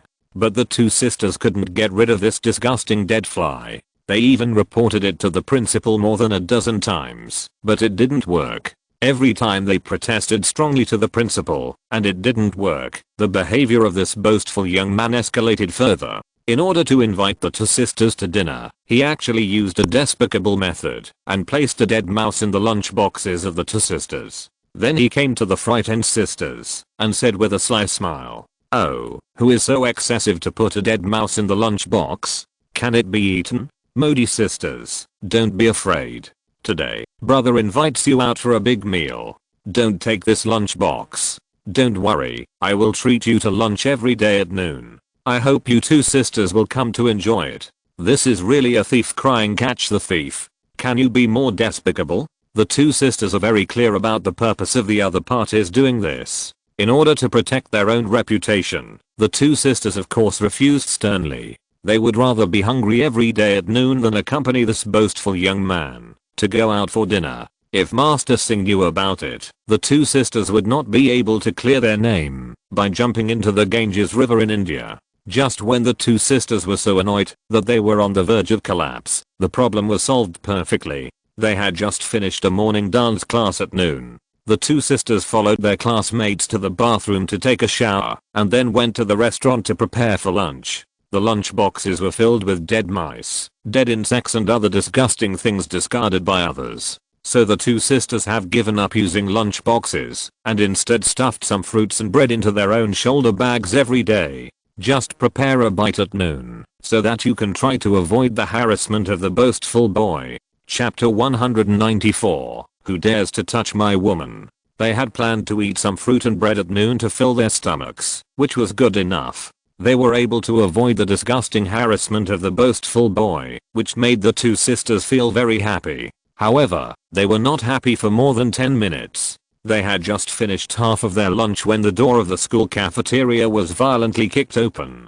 There was a loud bang, and then the damn bug came in wearing a very awkward suit. This very expensive suit was worn on this thin and boastful boy, which was a waste of natural resources. What was unexpected was that the boastful boy actually had a cake box in his hand. When he saw the two sisters, his eyes lit up, and he walked over with a smile. Without the consent of the two sisters, he sat down opposite them, put the cake in his hand on the table, opened it with a smile, and said with a sly smile, Two little white rabbits. Do you think I can't do anything to you just because you brought lunch? You are too naive. Hurry up and put those dry breads on the table. Look at what I brought for you. I guarantee you have never eaten it before. This is a chocolate cake that foreigners love the most. It is quite rare. Today you sisters are lucky enough to have it. Ha ha ha ha. How about my thoughtful brother? When the chocolate cake was opened, the group of ignorant girls around exclaimed in admiration. This chocolate cake is so beautiful. There are all kinds of flowers on it, and the English words I love you are written in white cream. Don't look at this small chocolate cake as inconspicuous, but for the girls living in the small city of Udapa, there are really not many people who have eaten such high-end and expensive foreign chocolate cakes, so these ignorant girls will scream, looking at the sisters with envy. They wish they were the sisters who were favored by the son of the principal, and from then on they would enter heaven and marry into a wealthy family. If it were other girls, they would definitely be moved to tears and throw themselves into their arms. Although the Modi sisters' family was in decline, their grandfather was a diplomat. They also lived in the Soviet Union for a period of time. Since they were young, they could not be said to be well informed, but they had eaten and seen a piece of chocolate cake. What's so strange about it? Just take a piece of chocolate cake to coax those country girls. Do you look like you have a cramp in front of us two sisters? Or are you simply invincible to a certain extent? The two sisters looked at each other, looking at the proud and very boastful children in front of them with a smile, and then the elder sister Natasha said to the other helplessly, Mirimala, can you think like a normal man? We two sisters have told you clearly that we already have husbands and are engaged. What else do you want? Why do you always harass us? Are you kidding me about an engaged husband? I have been harassing you for more than half a month. Where are your husbands? I even suspect that this is an excuse you sisters use to evade me. Otherwise your husbands are just a waste. He is just a poor guy, a coward who dares not stand up for his wife when she is harassed. How can you be happy with such a useless person? After saying that, he took out a cigarette, lit it, and took a puff, looking at the two sisters provocatively. What he meant was, I'm harassing you now. Where are your husbands? Can he protect you? You'd better throw yourself into your brother's arms. I'm your savior. Ha ha ha ha. Seeing that the other party was unmoved and complacent, the two sisters were speechless. How could the principal, with such a high level of education and powerful abilities, give birth to such a useless son? It is really puzzling that a principal who can teach hundreds of students can't teach his own son well. So the two sisters really couldn't deal with this dogskin plaster and stood up from the chair angrily. Then they walked around the table and the chocolate cake on the table hand in hand, and walked quickly to the door of the school cafeteria, intending to escape back home to avoid the limelight. But the patience of this boastful young man has been worn out by the two sisters, and today is the last time to treat him with reason. If the two sisters don't give him face, the other party will use force. Seeing the two sisters suddenly stand up and leave, the boastful young man, whose patience has been worn out, stood up from the chair with a bang and cursed all over. You damn bitches, you are so shameless. You two sisters think you are fairies. It is your blessing that this young master likes you, but you are still shy and force me to do it. I will sleep with you two sisters today. Let's see what you can do and what your husbands can do to me. Do it. The two sisters who were about to open the door were scolded, and tears of grievance came out. They were about to escape from the restaurant, but the door was violently pushed open. Four gangsters dressed in colorful clothes broke in. They were covered with tattoos, tall and strong. It was obvious that they were not easy to mess with. The two sisters felt scared at this time, and leaned against each other to give each other some warmth and security. Then the elder sister Natasha looked around and shouted at the frightened classmates. The classmates told us to call the police and find the principal. We sisters have escaped this crisis. We will not treat you unfairly. Please help us. Unexpectedly, the boastful boy picked up the chocolate cake on the table and smashed it on the rocky ground. Then he pointed at the terrified female classmates around him and said viciously, "Don't move. You know I'm the son of your principal and the prince of the Mala family. In a small city like Udapa, who dares to attack our Malaga? Don't make trouble for yourself. Sit there and watch the show quietly. If anyone dares to move, I will destroy him and give her to my brothers. What are the consequences of living happily? Think about it yourself." Seeing that the classmates were terrified, the two sisters looked at each other and prepared to run away separately. Even if one of them ran away, it would be a victory. When the husbands of the two sisters are found, they will be able to make decisions for them. The one who was humiliated will be content even if she dies. But the two sisters were too naive. This boastful young man had done many things to get women's bodies by force, and he was well prepared. 4 hooligans came in to help him control the situation. There were 2 guards standing at the entrance of the corridor. They just wanted to stop the two sisters from escaping. Besides, there was only one passage in the restaurant. How could they run away with 2 people guarding the door? They could only obey. Today, I will play an exciting game. I will do a live pornographic show in front of dozens of beautiful girls to let them see my male charm. Just thinking about it made this boastful young man tremble with excitement. Just when the gangster approached the two sisters, just when the two sisters felt that the end of the world was coming, unexpectedly, the door of the restaurant was violently pushed open again. The boastful young man was placed at the door of the door. The little gangster guarding the two sisters was thrown into the restaurant like a sandbag. He fell on the solid stone floor with a thud, and he didn't make any sound. He went over without saying a word. Then the two sisters relaxed instantly, as if they heard the sound of nature. Whoever dares to touch this young master's woman will not want to live anymore. Chapter 195. I'm stepping on you. This unexpected situation frightened everyone in the restaurant. The boastful young man also covered his mouth and stared at the door in a daze. He thought he was strong and skilled, but he was thrown to the ground like a sandbag and fainted without a word. This boastful young man was rampant in Udapa. In more than 10 years, this situation has never happened.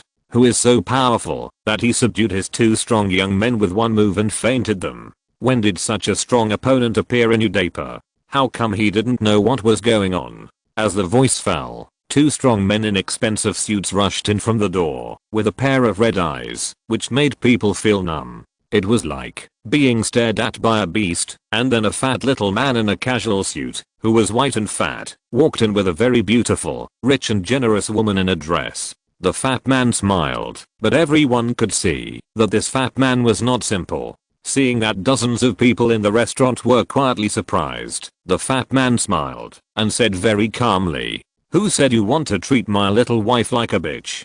Please stand up. Let me see who is so bold as to touch my woman. Stand up. Let me see if you have the guts. Who said that? Stand up." After the fat man said this, everyone started to discuss who the gentleman who came in was. The Modi sisters, who were surrounded by 4 hooligans, saw Lina coming in, and their desperate hearts immediately revived. Tears flowed down in a flash. The 2 walked through the crowd and came to Lina's side. They hugged Lina and cried.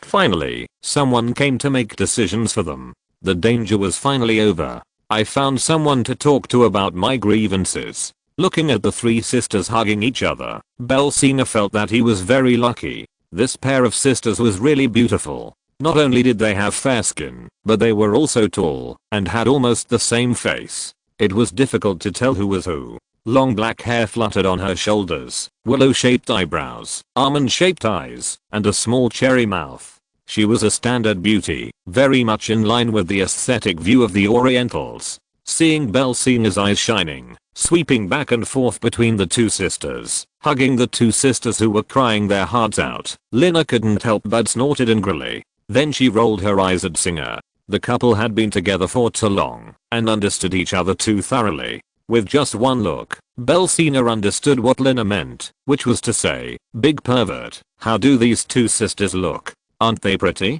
You're really lucky, your wife. I have good taste." Belsina couldn't help but give Lina a thumbs up in admiration, and then he seemed to suddenly remember something. With a stern face, he bumped over and looked at the boastful young man who was hollowed out by alcohol and sex, and Miramura sneered and said, "You are the culprit, right? I just heard that your Mala family seems to be the bully of the city of Udapa. You are the prince of this family. Do you feel very powerful? You bully men and women and do all kinds of evil things, and no one can deal with you, so you have become such a lawless person. I don't know what kind of rubbish your parents are, and they actually educated you like this. I think they should commit suicide by taking poison, because they are too ashamed to live in this world. Prince, don't you think so? At this time, the boastful young man reacted. He has been a new Daper for so many years. Who dares to talk to him like this? This is a great shame. If he doesn't fight back, how can he survive a new Daper? Who is afraid of him? How can he go to the southern hemisphere to enjoy a happy life? The reaction must be reacted, and the counterattack must be sharp. Who the hell are you? You dare to break into the Mera Art Academy and meddle in my business? I think you are tired of living. Brothers, come on, kill these people. I will deal with the fat guy myself. Inu Daper, who dares to stop my good deeds? You must be tired of living. Oh, this waste who has been hollowed out by alcohol and sex. He doesn't even know the current situation and dares to take the initiative. The other party's lawless character has made Belsina speechless. What kind of weird parents can educate their son like this? The world is so big and there are all kinds of things. I heard that he is the only son of the principal. It seems that he can't stay in this art school. If his own son has been educated into this lawless and boastful child, how can he educate others? Hearing the command of their eldest brother and the sponsor, the four little hooligans sneered and pinched their fists to sign up first, and then intimidate the other party. Then take action. This is the rule of fighting in the underworld, but this is the habit of gangsters fighting between cities. This habit doesn't work well in front of mountain people. The human Rosbrook and Jamal brought by Belsina grew up in the mountains. They faced a cruel natural environment and armed fights between villages, and people would be killed at any time. A life and death fight is not as easy as a fight between gangsters. They have to sign up first, so they don't have the time to fight right away, and every move hits the opponent's vital points. The opponent is seriously injured when they start fighting, and they lie on the ground and can't move and lose their fighting power instantly. This is a real fight. It's not a child's play. They didn't expect the opponent to just sign up and throw a vine to deter them. They didn't expect the opponent to start fighting without saying a word, and every move didn't leave the vital points. This is a fight between the two sides for their lives. This is not a fight. This is simply a matter of life and death. As the saying goes, the arrogant are afraid of the stupid, and the stupid are afraid of the desperate. The human Mulebrook is very powerful. He knocked the two gangsters to the ground in a few seconds and they all fainted. Moreover, the injured parts were all the vital parts of the body, such as the eyes, throat, or the crotch of men. The few brothers who were invincible in the fight outside were knocked down by the opponent in one move. The boastful young man who was showing off his power just now immediately became a drowned chicken, standing there trembling. At a loss, with fear in his eyes, Belsina walked slowly step by step to the front of the boastful young man. He stretched out his hand and slapped the other party in the face, and then said with a smile, "Pa, aren't you very arrogant? Don't you want to rape my two wives? Why are you weak now? Where is the momentum just now? Speak. Pa, pa, pa, pa." Left and right, swinging his arms, slapping the other party's face again and again. The opponent was beaten like a spinning top, and his shriveled cheeks immediately swelled up. Don't say that the swollen cheeks make the opponent look bad. At least they are not eagle-like and monkey-like. The first slap stunned the boastful young man, Marima, and the second slap frightened him. The next few slaps knocked out all the pride and complacency of Marima. As the slapping sounded, the 18-year-old Marima, a famous boastful young man from Udapa, was beaten to tears. Chapter 196 surely woke up the boastful boy. The whole restaurant was so silent that you could hear a pin drop. There was only the sound of Belsina slapping him in the face and questioning him. In addition, there were cries and begging for mercy from the boastful place of Mirimala.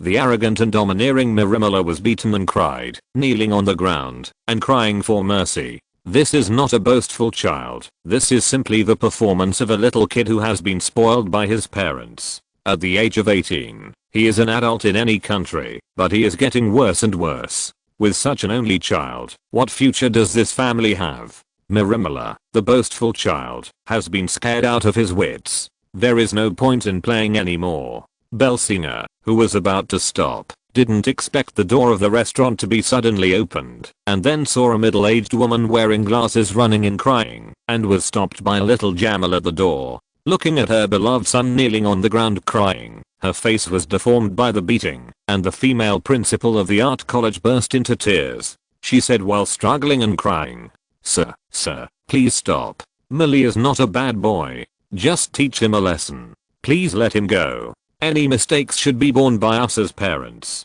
It is our responsibility. It is because we did not educate our children well that Millie became like this. Please let Marley go. It is really pitiful for parents in the world. No matter how bad this son is, how boastful, but in the eyes of their parents, these children are children after all. Although they are adults, they are still babbling children in front of their parents." Seeing her son being beaten into a pig's head, she almost didn't recognize him. Which mother can accept such a reality? As she spoke, the headmistress burst into tears and collapsed on the cold floor, as if she had lost all her strength. In this life, her parents and grandfather died early, and she did not receive any maternal love. Seeing a mother save her boastful and unpromising son, she actually knelt in public. It would be a lie to say that she was not moved. The greatness of maternal love is the most precious family affection in the world. This mother is both hateful and pitiful because the son she gave birth to was not well educated and became a boastful person who hurt people everywhere and bullied people everywhere. How many innocent little girls have been harmed? What should their families do? These girls?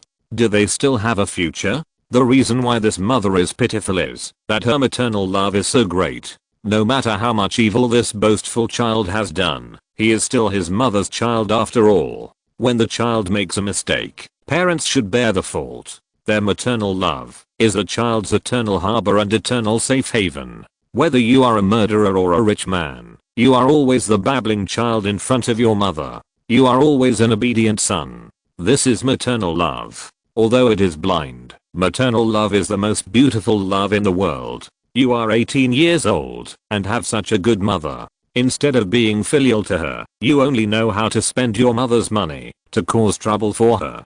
Do you think you are still a human being? Bell became more and more angry as he thought about it. He grabbed the other's hair and lifted up the boastful child, then pointed at him with his finger. The headmistress, who was kneeling on the ground and crying bitterly, was slapping the other person in the face while shouting and cursing angrily. "You are a waste. You are an idiot. You are just a parasite who spends your parents' money. You are a social scum who does nothing but enjoy life. Look, your mother has already kneeled on the ground and begged me for mercy. Let you go. If you still have a conscience, change from now on. Face life well. Be filial to your parents well. Work hard to support your family. Only in this way can you live up to your mother's meticulous and selfless love. Otherwise, what is the difference between you and a beast? You will go to hell after you die." Although his hair was pulled, his face was slapped into a bun, and several teeth were knocked out, the eyes of the boastful child became clearer and clearer.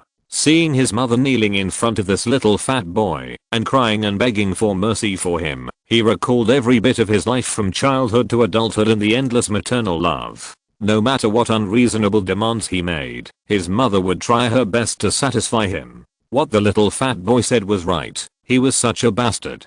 How can I be worthy of my mother who gave birth to me and raised me? If I continue like this, what hope is there? The whole family will collapse. Although my face was painful and numb, mixed with blood from my teeth, I watched my mother slumped on the cold floor. Tears flowed down my face, and I said with a smile in unclear words, "Mom, please get up. It's not worth it for me to do this. Can you get up? I beg you, Mom, let me bear all this. All this is caused by me. I'm ignorant, and I should take responsibility. Please don't do this anymore. My sins are already serious enough. What else can I ask you to do? I can't do it anymore. I can't be called a human being." After hearing what the boastful boy said, not only the headmistress was stunned, but even Singh, who was pulling his hair, was stunned. I didn't expect that a few slaps from me could actually wake up this boastful boy.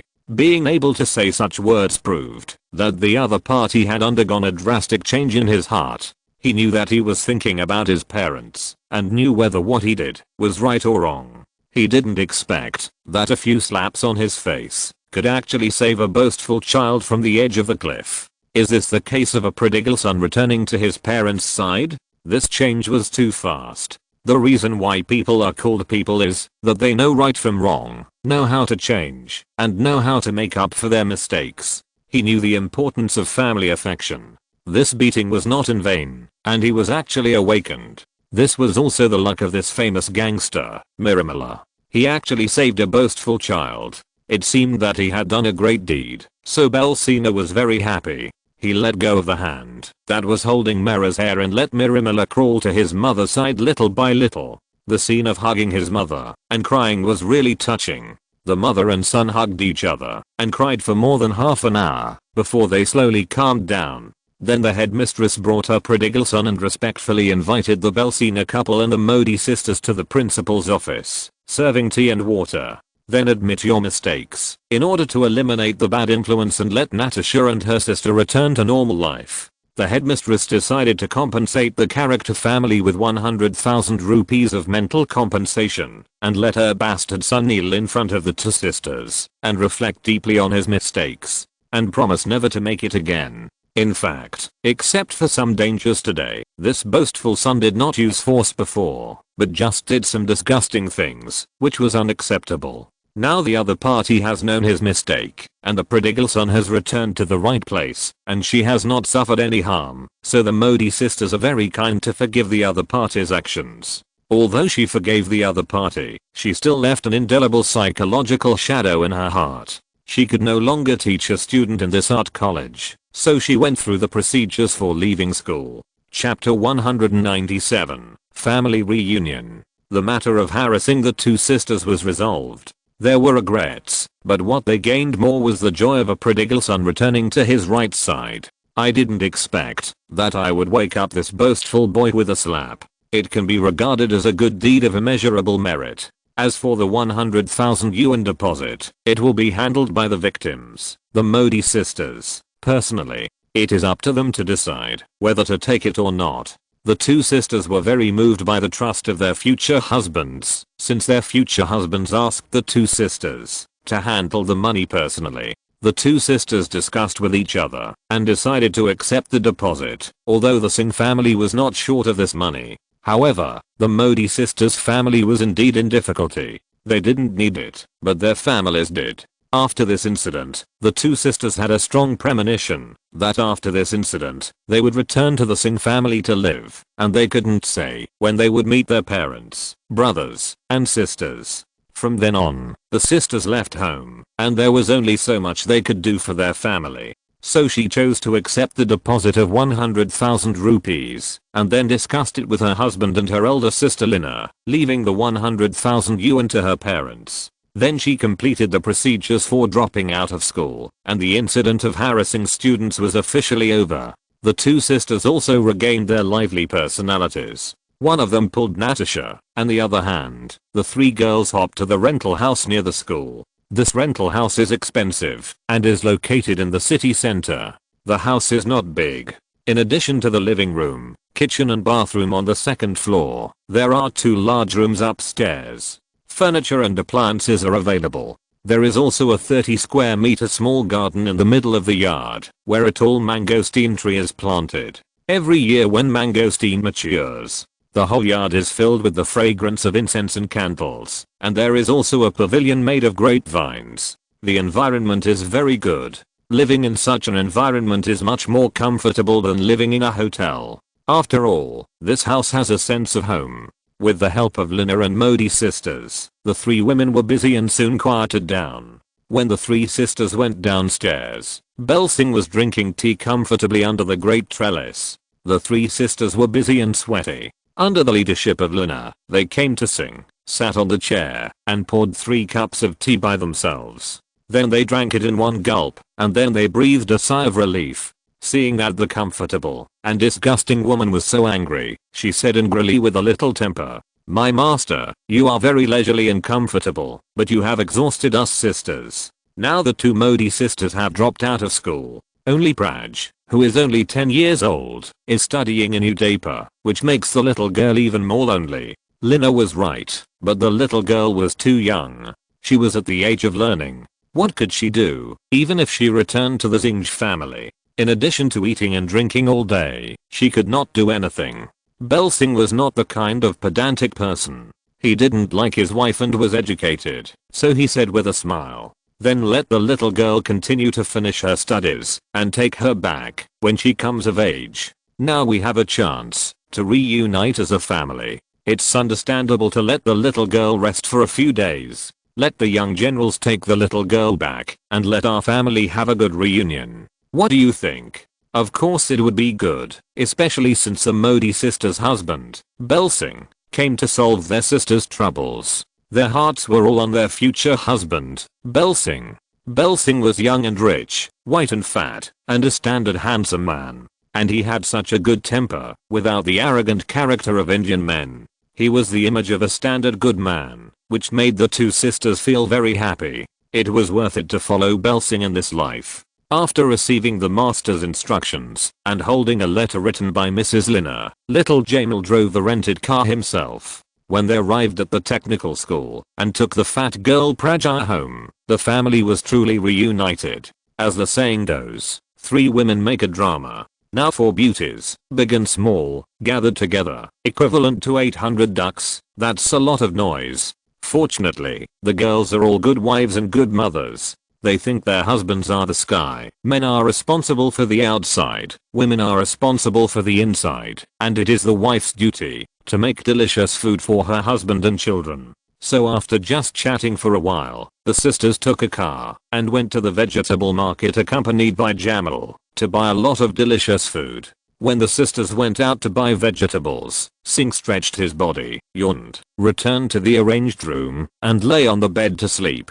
I don't know how long I slept, but suddenly I felt my nose itchy, scratched it with my hand, and planned to turn over and continue sleeping. But I didn't expect my nose to start itching again, so I opened my eyes and saw a little fat girl holding a dogtail grass, smiling and teasing her nose. Although the two sides met for no more than a few hours, the little girl was born with a cheerful personality, looked very cute, and was chubby and rare. And he was very sensible, full of the idea that the husband is ahead of the wife, and he agreed with Belsina as his future husband, and he also liked to pester Belsina's personality. Seeing Belsina sleeping soundly and always unable to wake up, he took a dogtail grass to tease Belsina. This is a good bed. A big fat man fits a little fat girl. They are a natural pair. Seeing the little girl, he laughed. Belsina couldn't help but smile bitterly and then turned into a big bad wolf and a little girl, chasing and playing with each other, making the room very messy.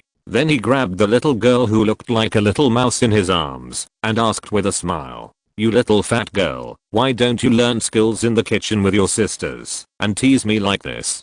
Do you know? It's very dangerous to disturb my sleep. Let's see if you dare to look and if you dare to slap," he said with a smile while spanking the little fat girl's butt. But the little girl was not fat at all and said with a smile, "Brother Bell, it's already past 6 p.m. Why are you still sleeping? Sister Lina asked me to wake you up quickly because we'll have dinner in 2 hours. Aren't you hungry? If you're not hungry, we are still hungry." The little girl was chubby and very cute, and Belsina treated her like a little sister. When the little girl was hungry, he put her under the bed with a smile. Then he got up, put on his slippers, took the little chubby girl's hand, and walked down the 2nd floor to the grapevine in the garden. While accompanying the little girl to eat fruit, he chatted with her, asking about her academic performance and whether she was bullied at school. At 8 o'clock in the evening, dinner was served under the great trellis. The family sat around the dining table, talking and laughing while eating.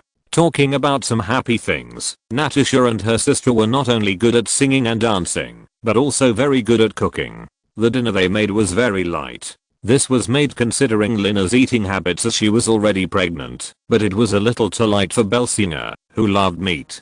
Chapter 198. Lucky guys. After dinner was finally finished, the fruit was served after the table was cleared. At this time, Belsina was eating grapes while pouting his lips. Everyone could see that he was depressed. Lina, who was close to Belsina, couldn't help but smile and said when she saw Belsina's look, "What's wrong? You look depressed. Are you not full? Do you want me to make you some noodles to supplement?" There was nothing he couldn't say to his wife who grew up with him. Belsina just smiled bitterly and shook his head. I'm full, but the food we eat is too light. I always feel tasteless in my mouth. If it's like this every day, I can't stand it. The fat I have worked so hard to build up will be thin because of hunger. If I can't tell my parents-in-law about your mischief, I'll say that you made me thin, and see how they deal with you. Lina pouted her lips nonchalantly and said sarcastically, it's just right for you to be a little thin. If you get any fatter, you'll definitely crush me to death. I wonder why you're so fat, and I'm so thin, when we eat the same food. Belsina laughed, picked up Lina who was sitting next to him, put her on his lap, and touched her all over while laughing. Nonsense, you've gained weight too, but in a different place. From the front, you see a mountain, and from the side, you see a peak. It's starting to take shape, ha ha ha ha. The two of them were used to playing around, but now there were 3 young girls watching them, so they couldn't let go, no matter how big their hearts were. Lina said angrily, there are so many sisters watching, can you be honest, and not scare them? Those who know you are joking, will think you are an old pervert. Belsing said indifferently, it is natural for me to be a hooligan to my wife, who can interfere? Not to mention the Indian parliament, even if God descends to the world, it can't interfere. We are playing around with each other, we are an old married couple, what are you afraid of, ha ha ha, what is there to be embarrassed about, right? There was really no resistance to Belsing's ridiculous remarks and shameless behavior. Just as Belsing said, the two of them were legal husband and wife, and it was a little game between legal husband and wife. Who can interfere with the fighting and playing? So she lay in the arms of Brother Bell, whispering in Belsing's ear while laughing, which made Belsing blush. When Lina raised her head, she said very embarrassedly, not good, right? We just met at home and slept together. Not to mention the 2 sisters. Even I feel very embarrassed. You should consider each other's feelings first. What do you think? There is still a long time to go, and there is no rush. I'm not in a hurry. Why are you in a hurry?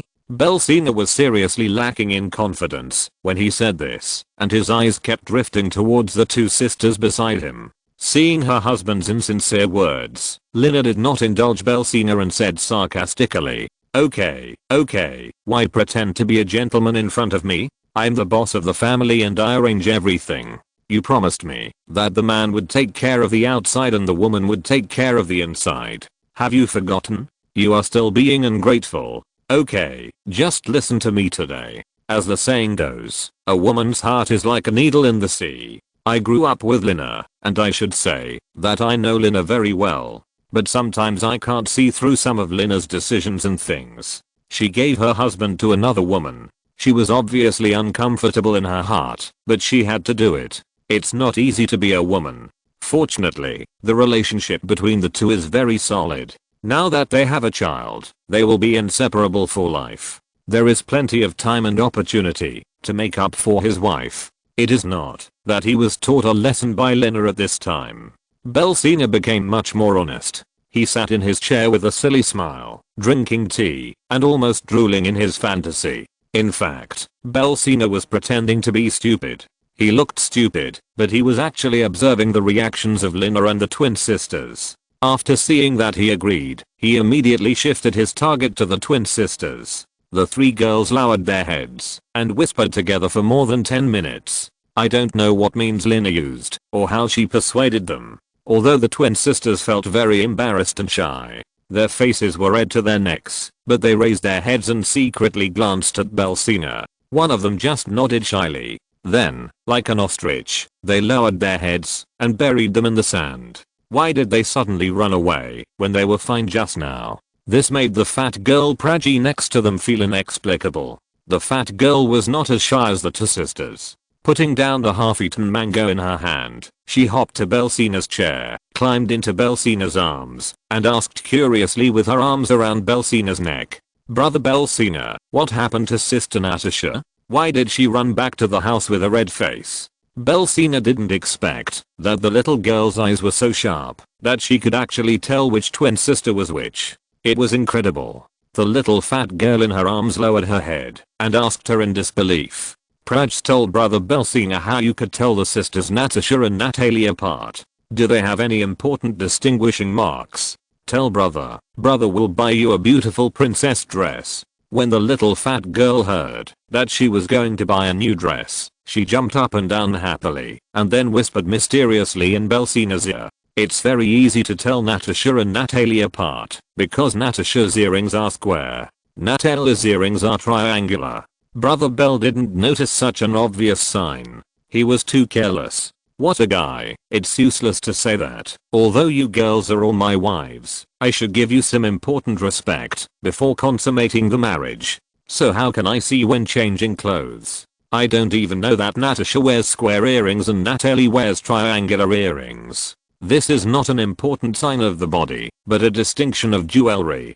Today the elder sister wears such jewelry, and tomorrow the younger sister also wears such jewelry. How can I tell who is who? It's useless to say that I didn't expect the little fat girl to be so smart. She told me a false news in exchange for a princess dress. It seems that the little girl is a material for doing business. She is much better than me in getting something for nothing. It seems that the little fat girl can become a great helper of the Sin family after she grows up. As a husband, I have such a smart wife. What else can I ask for? Although he lost the battle of wits, the little fat girl's punishment could not be reduced at all. So Belsina grabbed the little fat girl and started tickling her. The two little fat girls made a mess, which was quite lively. At this time, Lina sat back with a smile and whispered in Belsina's ear, "You are such a big pervert. Everything has been arranged for you. Today, your sister Natasha will serve you. Girls are weak, so please be gentle." Chapter 199, Solving the Worries. After a night of tossing and turning, Belsina, who had been hungry for so long, completely vented his desire. If it weren't for Natasha's health, he would have to continue to toss and turn. The next day, Belsina woke up very early, but Natasha was sleeping in his arms, with his arm as a pillow. As long as he moved a little, Natasha, who was seriously injured yesterday, would definitely wake up. In order to show his gentle side, although his arm was numb and had no feeling, Belsina still lay on the bed honestly. He lit a cigarette gently with his other hand, savoring the passion of last night and reminiscing with a smile on his face. I don't know how long it took. Natasha in his arms hummed softly and then opened her eyes and saw her husband, who had consummated the marriage last night, staring at her with a pair of big eyes and smiling. Feeling very embarrassed, she returned to her ostrich-like nature, burying her head very low, but her hands were still tightly holding Belsina's body. Belsina saw that Natasha, who was a new wife, was still so shy, so he said teasingly, "Baby, you are my wife now, and you are an adult. Why are you still so shy? Get up quickly, my arm has been pressed numb by you. If I don't get up, it will be broken. Ha ha ha ha." After half an hour of sweet words from Belsina, Natasha could finally face her husband calmly. Like a newlywed wife, she endured the pain of trauma, struggled to stand up, naked, to help Belsina take a bath, then washed herself, and helped Belsina get dressed. Belsina planned to take Natasha downstairs together, but he didn't expect Natasha to return to bed again. With a flushed face, he pulled out a square pure white cotton handkerchief from the bed, on which there was a delicate and beautiful rose. This suddenly reminded Belsina of the feudal system in ancient China, which had some restrictions on newly married women. Unexpectedly, the distant Indian subcontinent also has such regulations. This handkerchief is a manifestation of female chastity, and is also the most important property of women. She gently rolled up the handkerchief, and then she went downstairs little by little with a shy face, holding Belsina's arm. At this time, only Lina and Natalie were left in the living room drinking tea. The little fat girl was a master who could not sit still. Playing around in the garden, Natasha came to sister Lina and shyly handed the white handkerchief in her arms to her sister Lina. Lina took the handkerchief and saw the blood on it. She nodded with satisfaction and then returned the white handkerchief to Natasha's hand. This is Lina's responsibility as the eldest wife. To be honest, if there is no blood on it, Natasha's future life will fall into endless darkness. The backward and feudal places have stricter requirements for women. No blood means that this woman is incomplete. It is a great shame for any man to not be a virgin. Without this blood, it proves her chastity. How will she be treated in the future family life? It feels very scary to think about it. Humph. After seeing the two young ladies quietly completing the handover between the ladies, He smiled and sat beside Lina and said, "Are you satisfied now? Why are you so serious so early in the morning?" "I'm a little hungry. I didn't eat enough last night, so I'm hungry this morning." Lina didn't indulge Belsina and said sarcastically, "Even if I gave you a roasted lamb last night, you'd still be hungry this morning. I told you to take it easy, why didn't you listen?"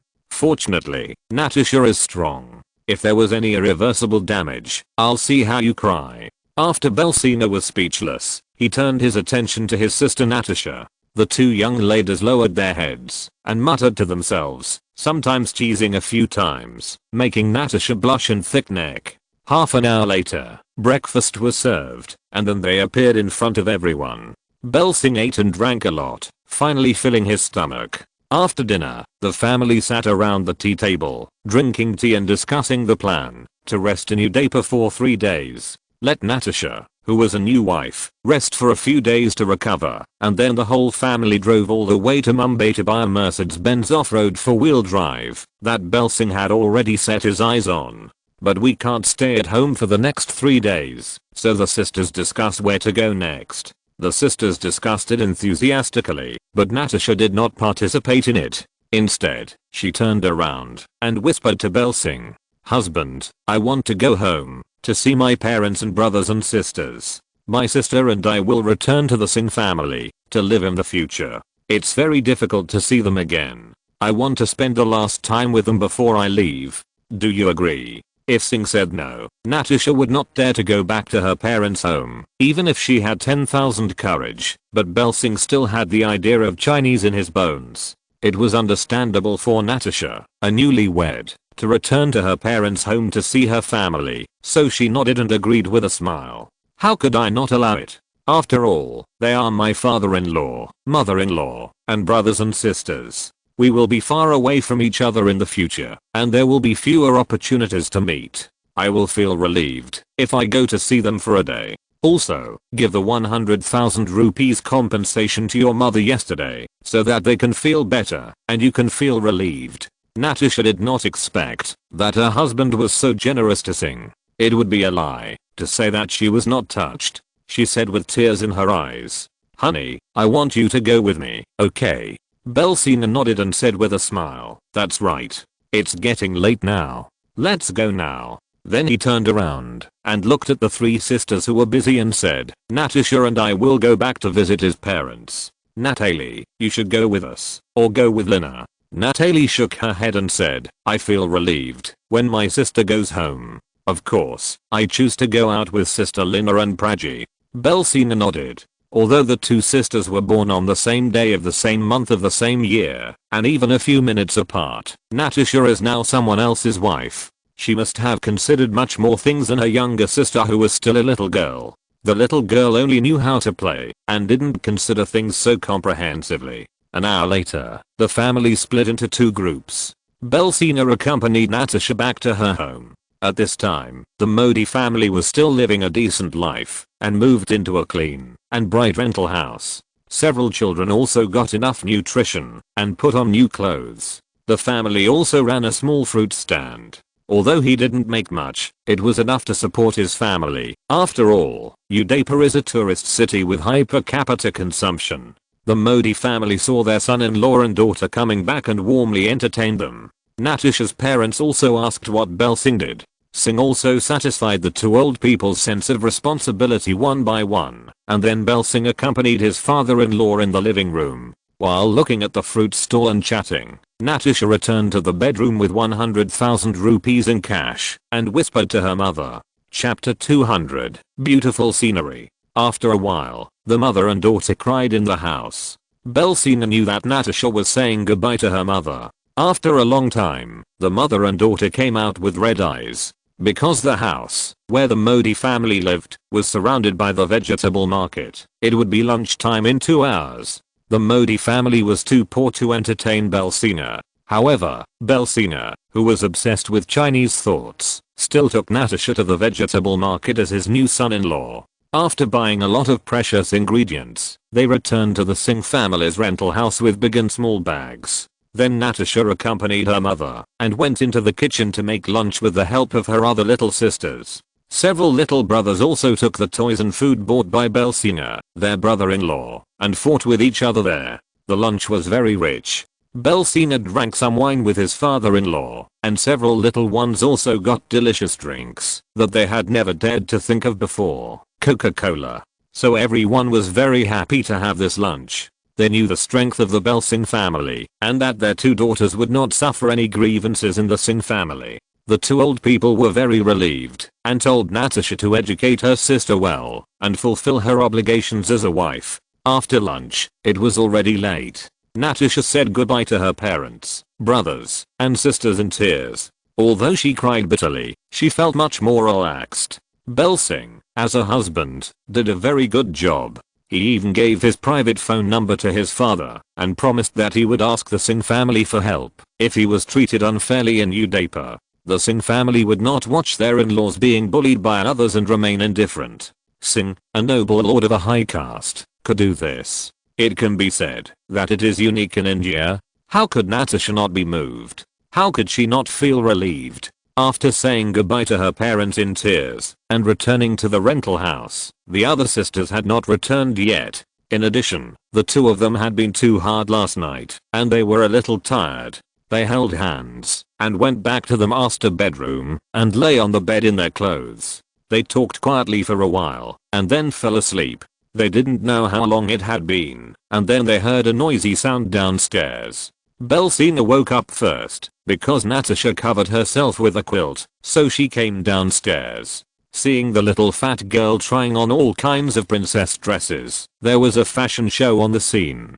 The little girl was carefree and very cute. While watching the little girl's fashion show, Singh told his twin sister Natalie about the results of today's trip to the Modi family, and asked Natalie to rest assured about her family's life, devote herself to the new life wholeheartedly, and draw a clear line with the past. The next days were so comfortable. Lena originally wanted to arrange Natalie and Belsina's original room, but unfortunately, Natalie's aunt suddenly came. The 2 had to put aside the matter of consummating their marriage. Although they did not taste the taste of the other twins, they were very satisfied with having Natasha Belsing.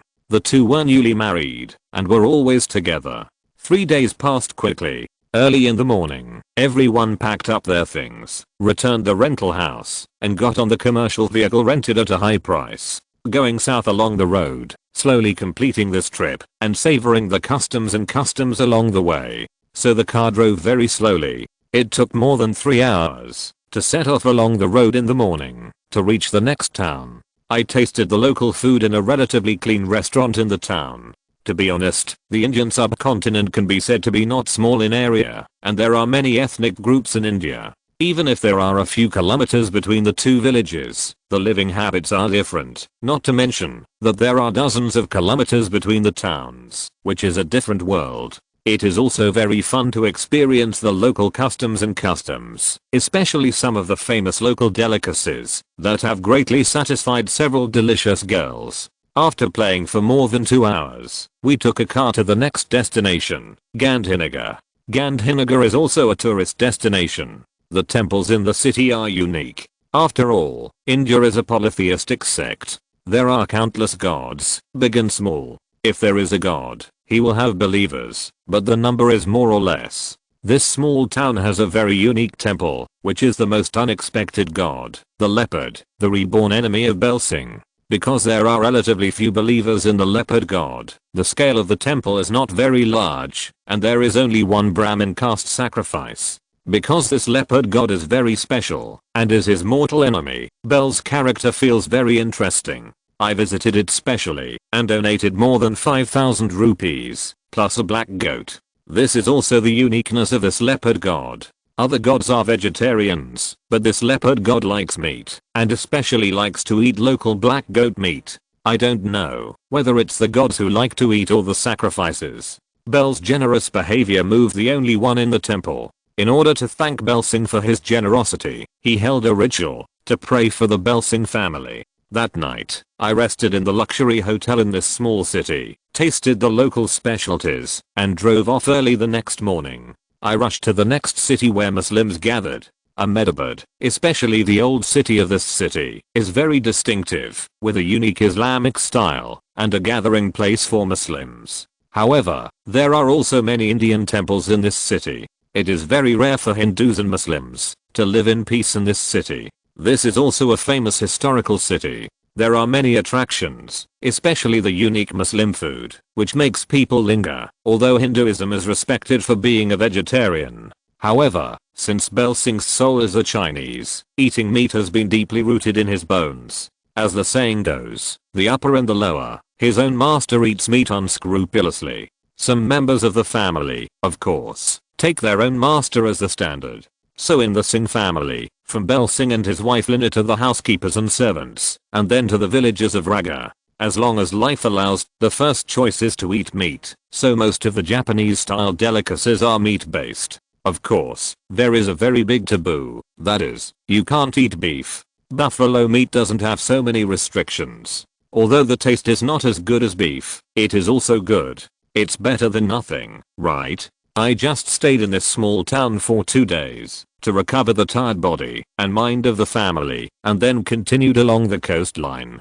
The cities along the coastline are much more developed than the inland areas, and the people's living standards are much better, especially the structure of diet is very different from that of the inland people. Because it is close to the sea, most of the seafood used is seafood, and the price is very cheap, which makes the delicious Singh family complete. The journey along the entire coastline is a food journey, which makes the whole family members eat so happily. End of this chapter. Thank you very much for reaching the end. Don't forget to like. Looking for more exclusive content and immediate access? Subscribe to our Patreon.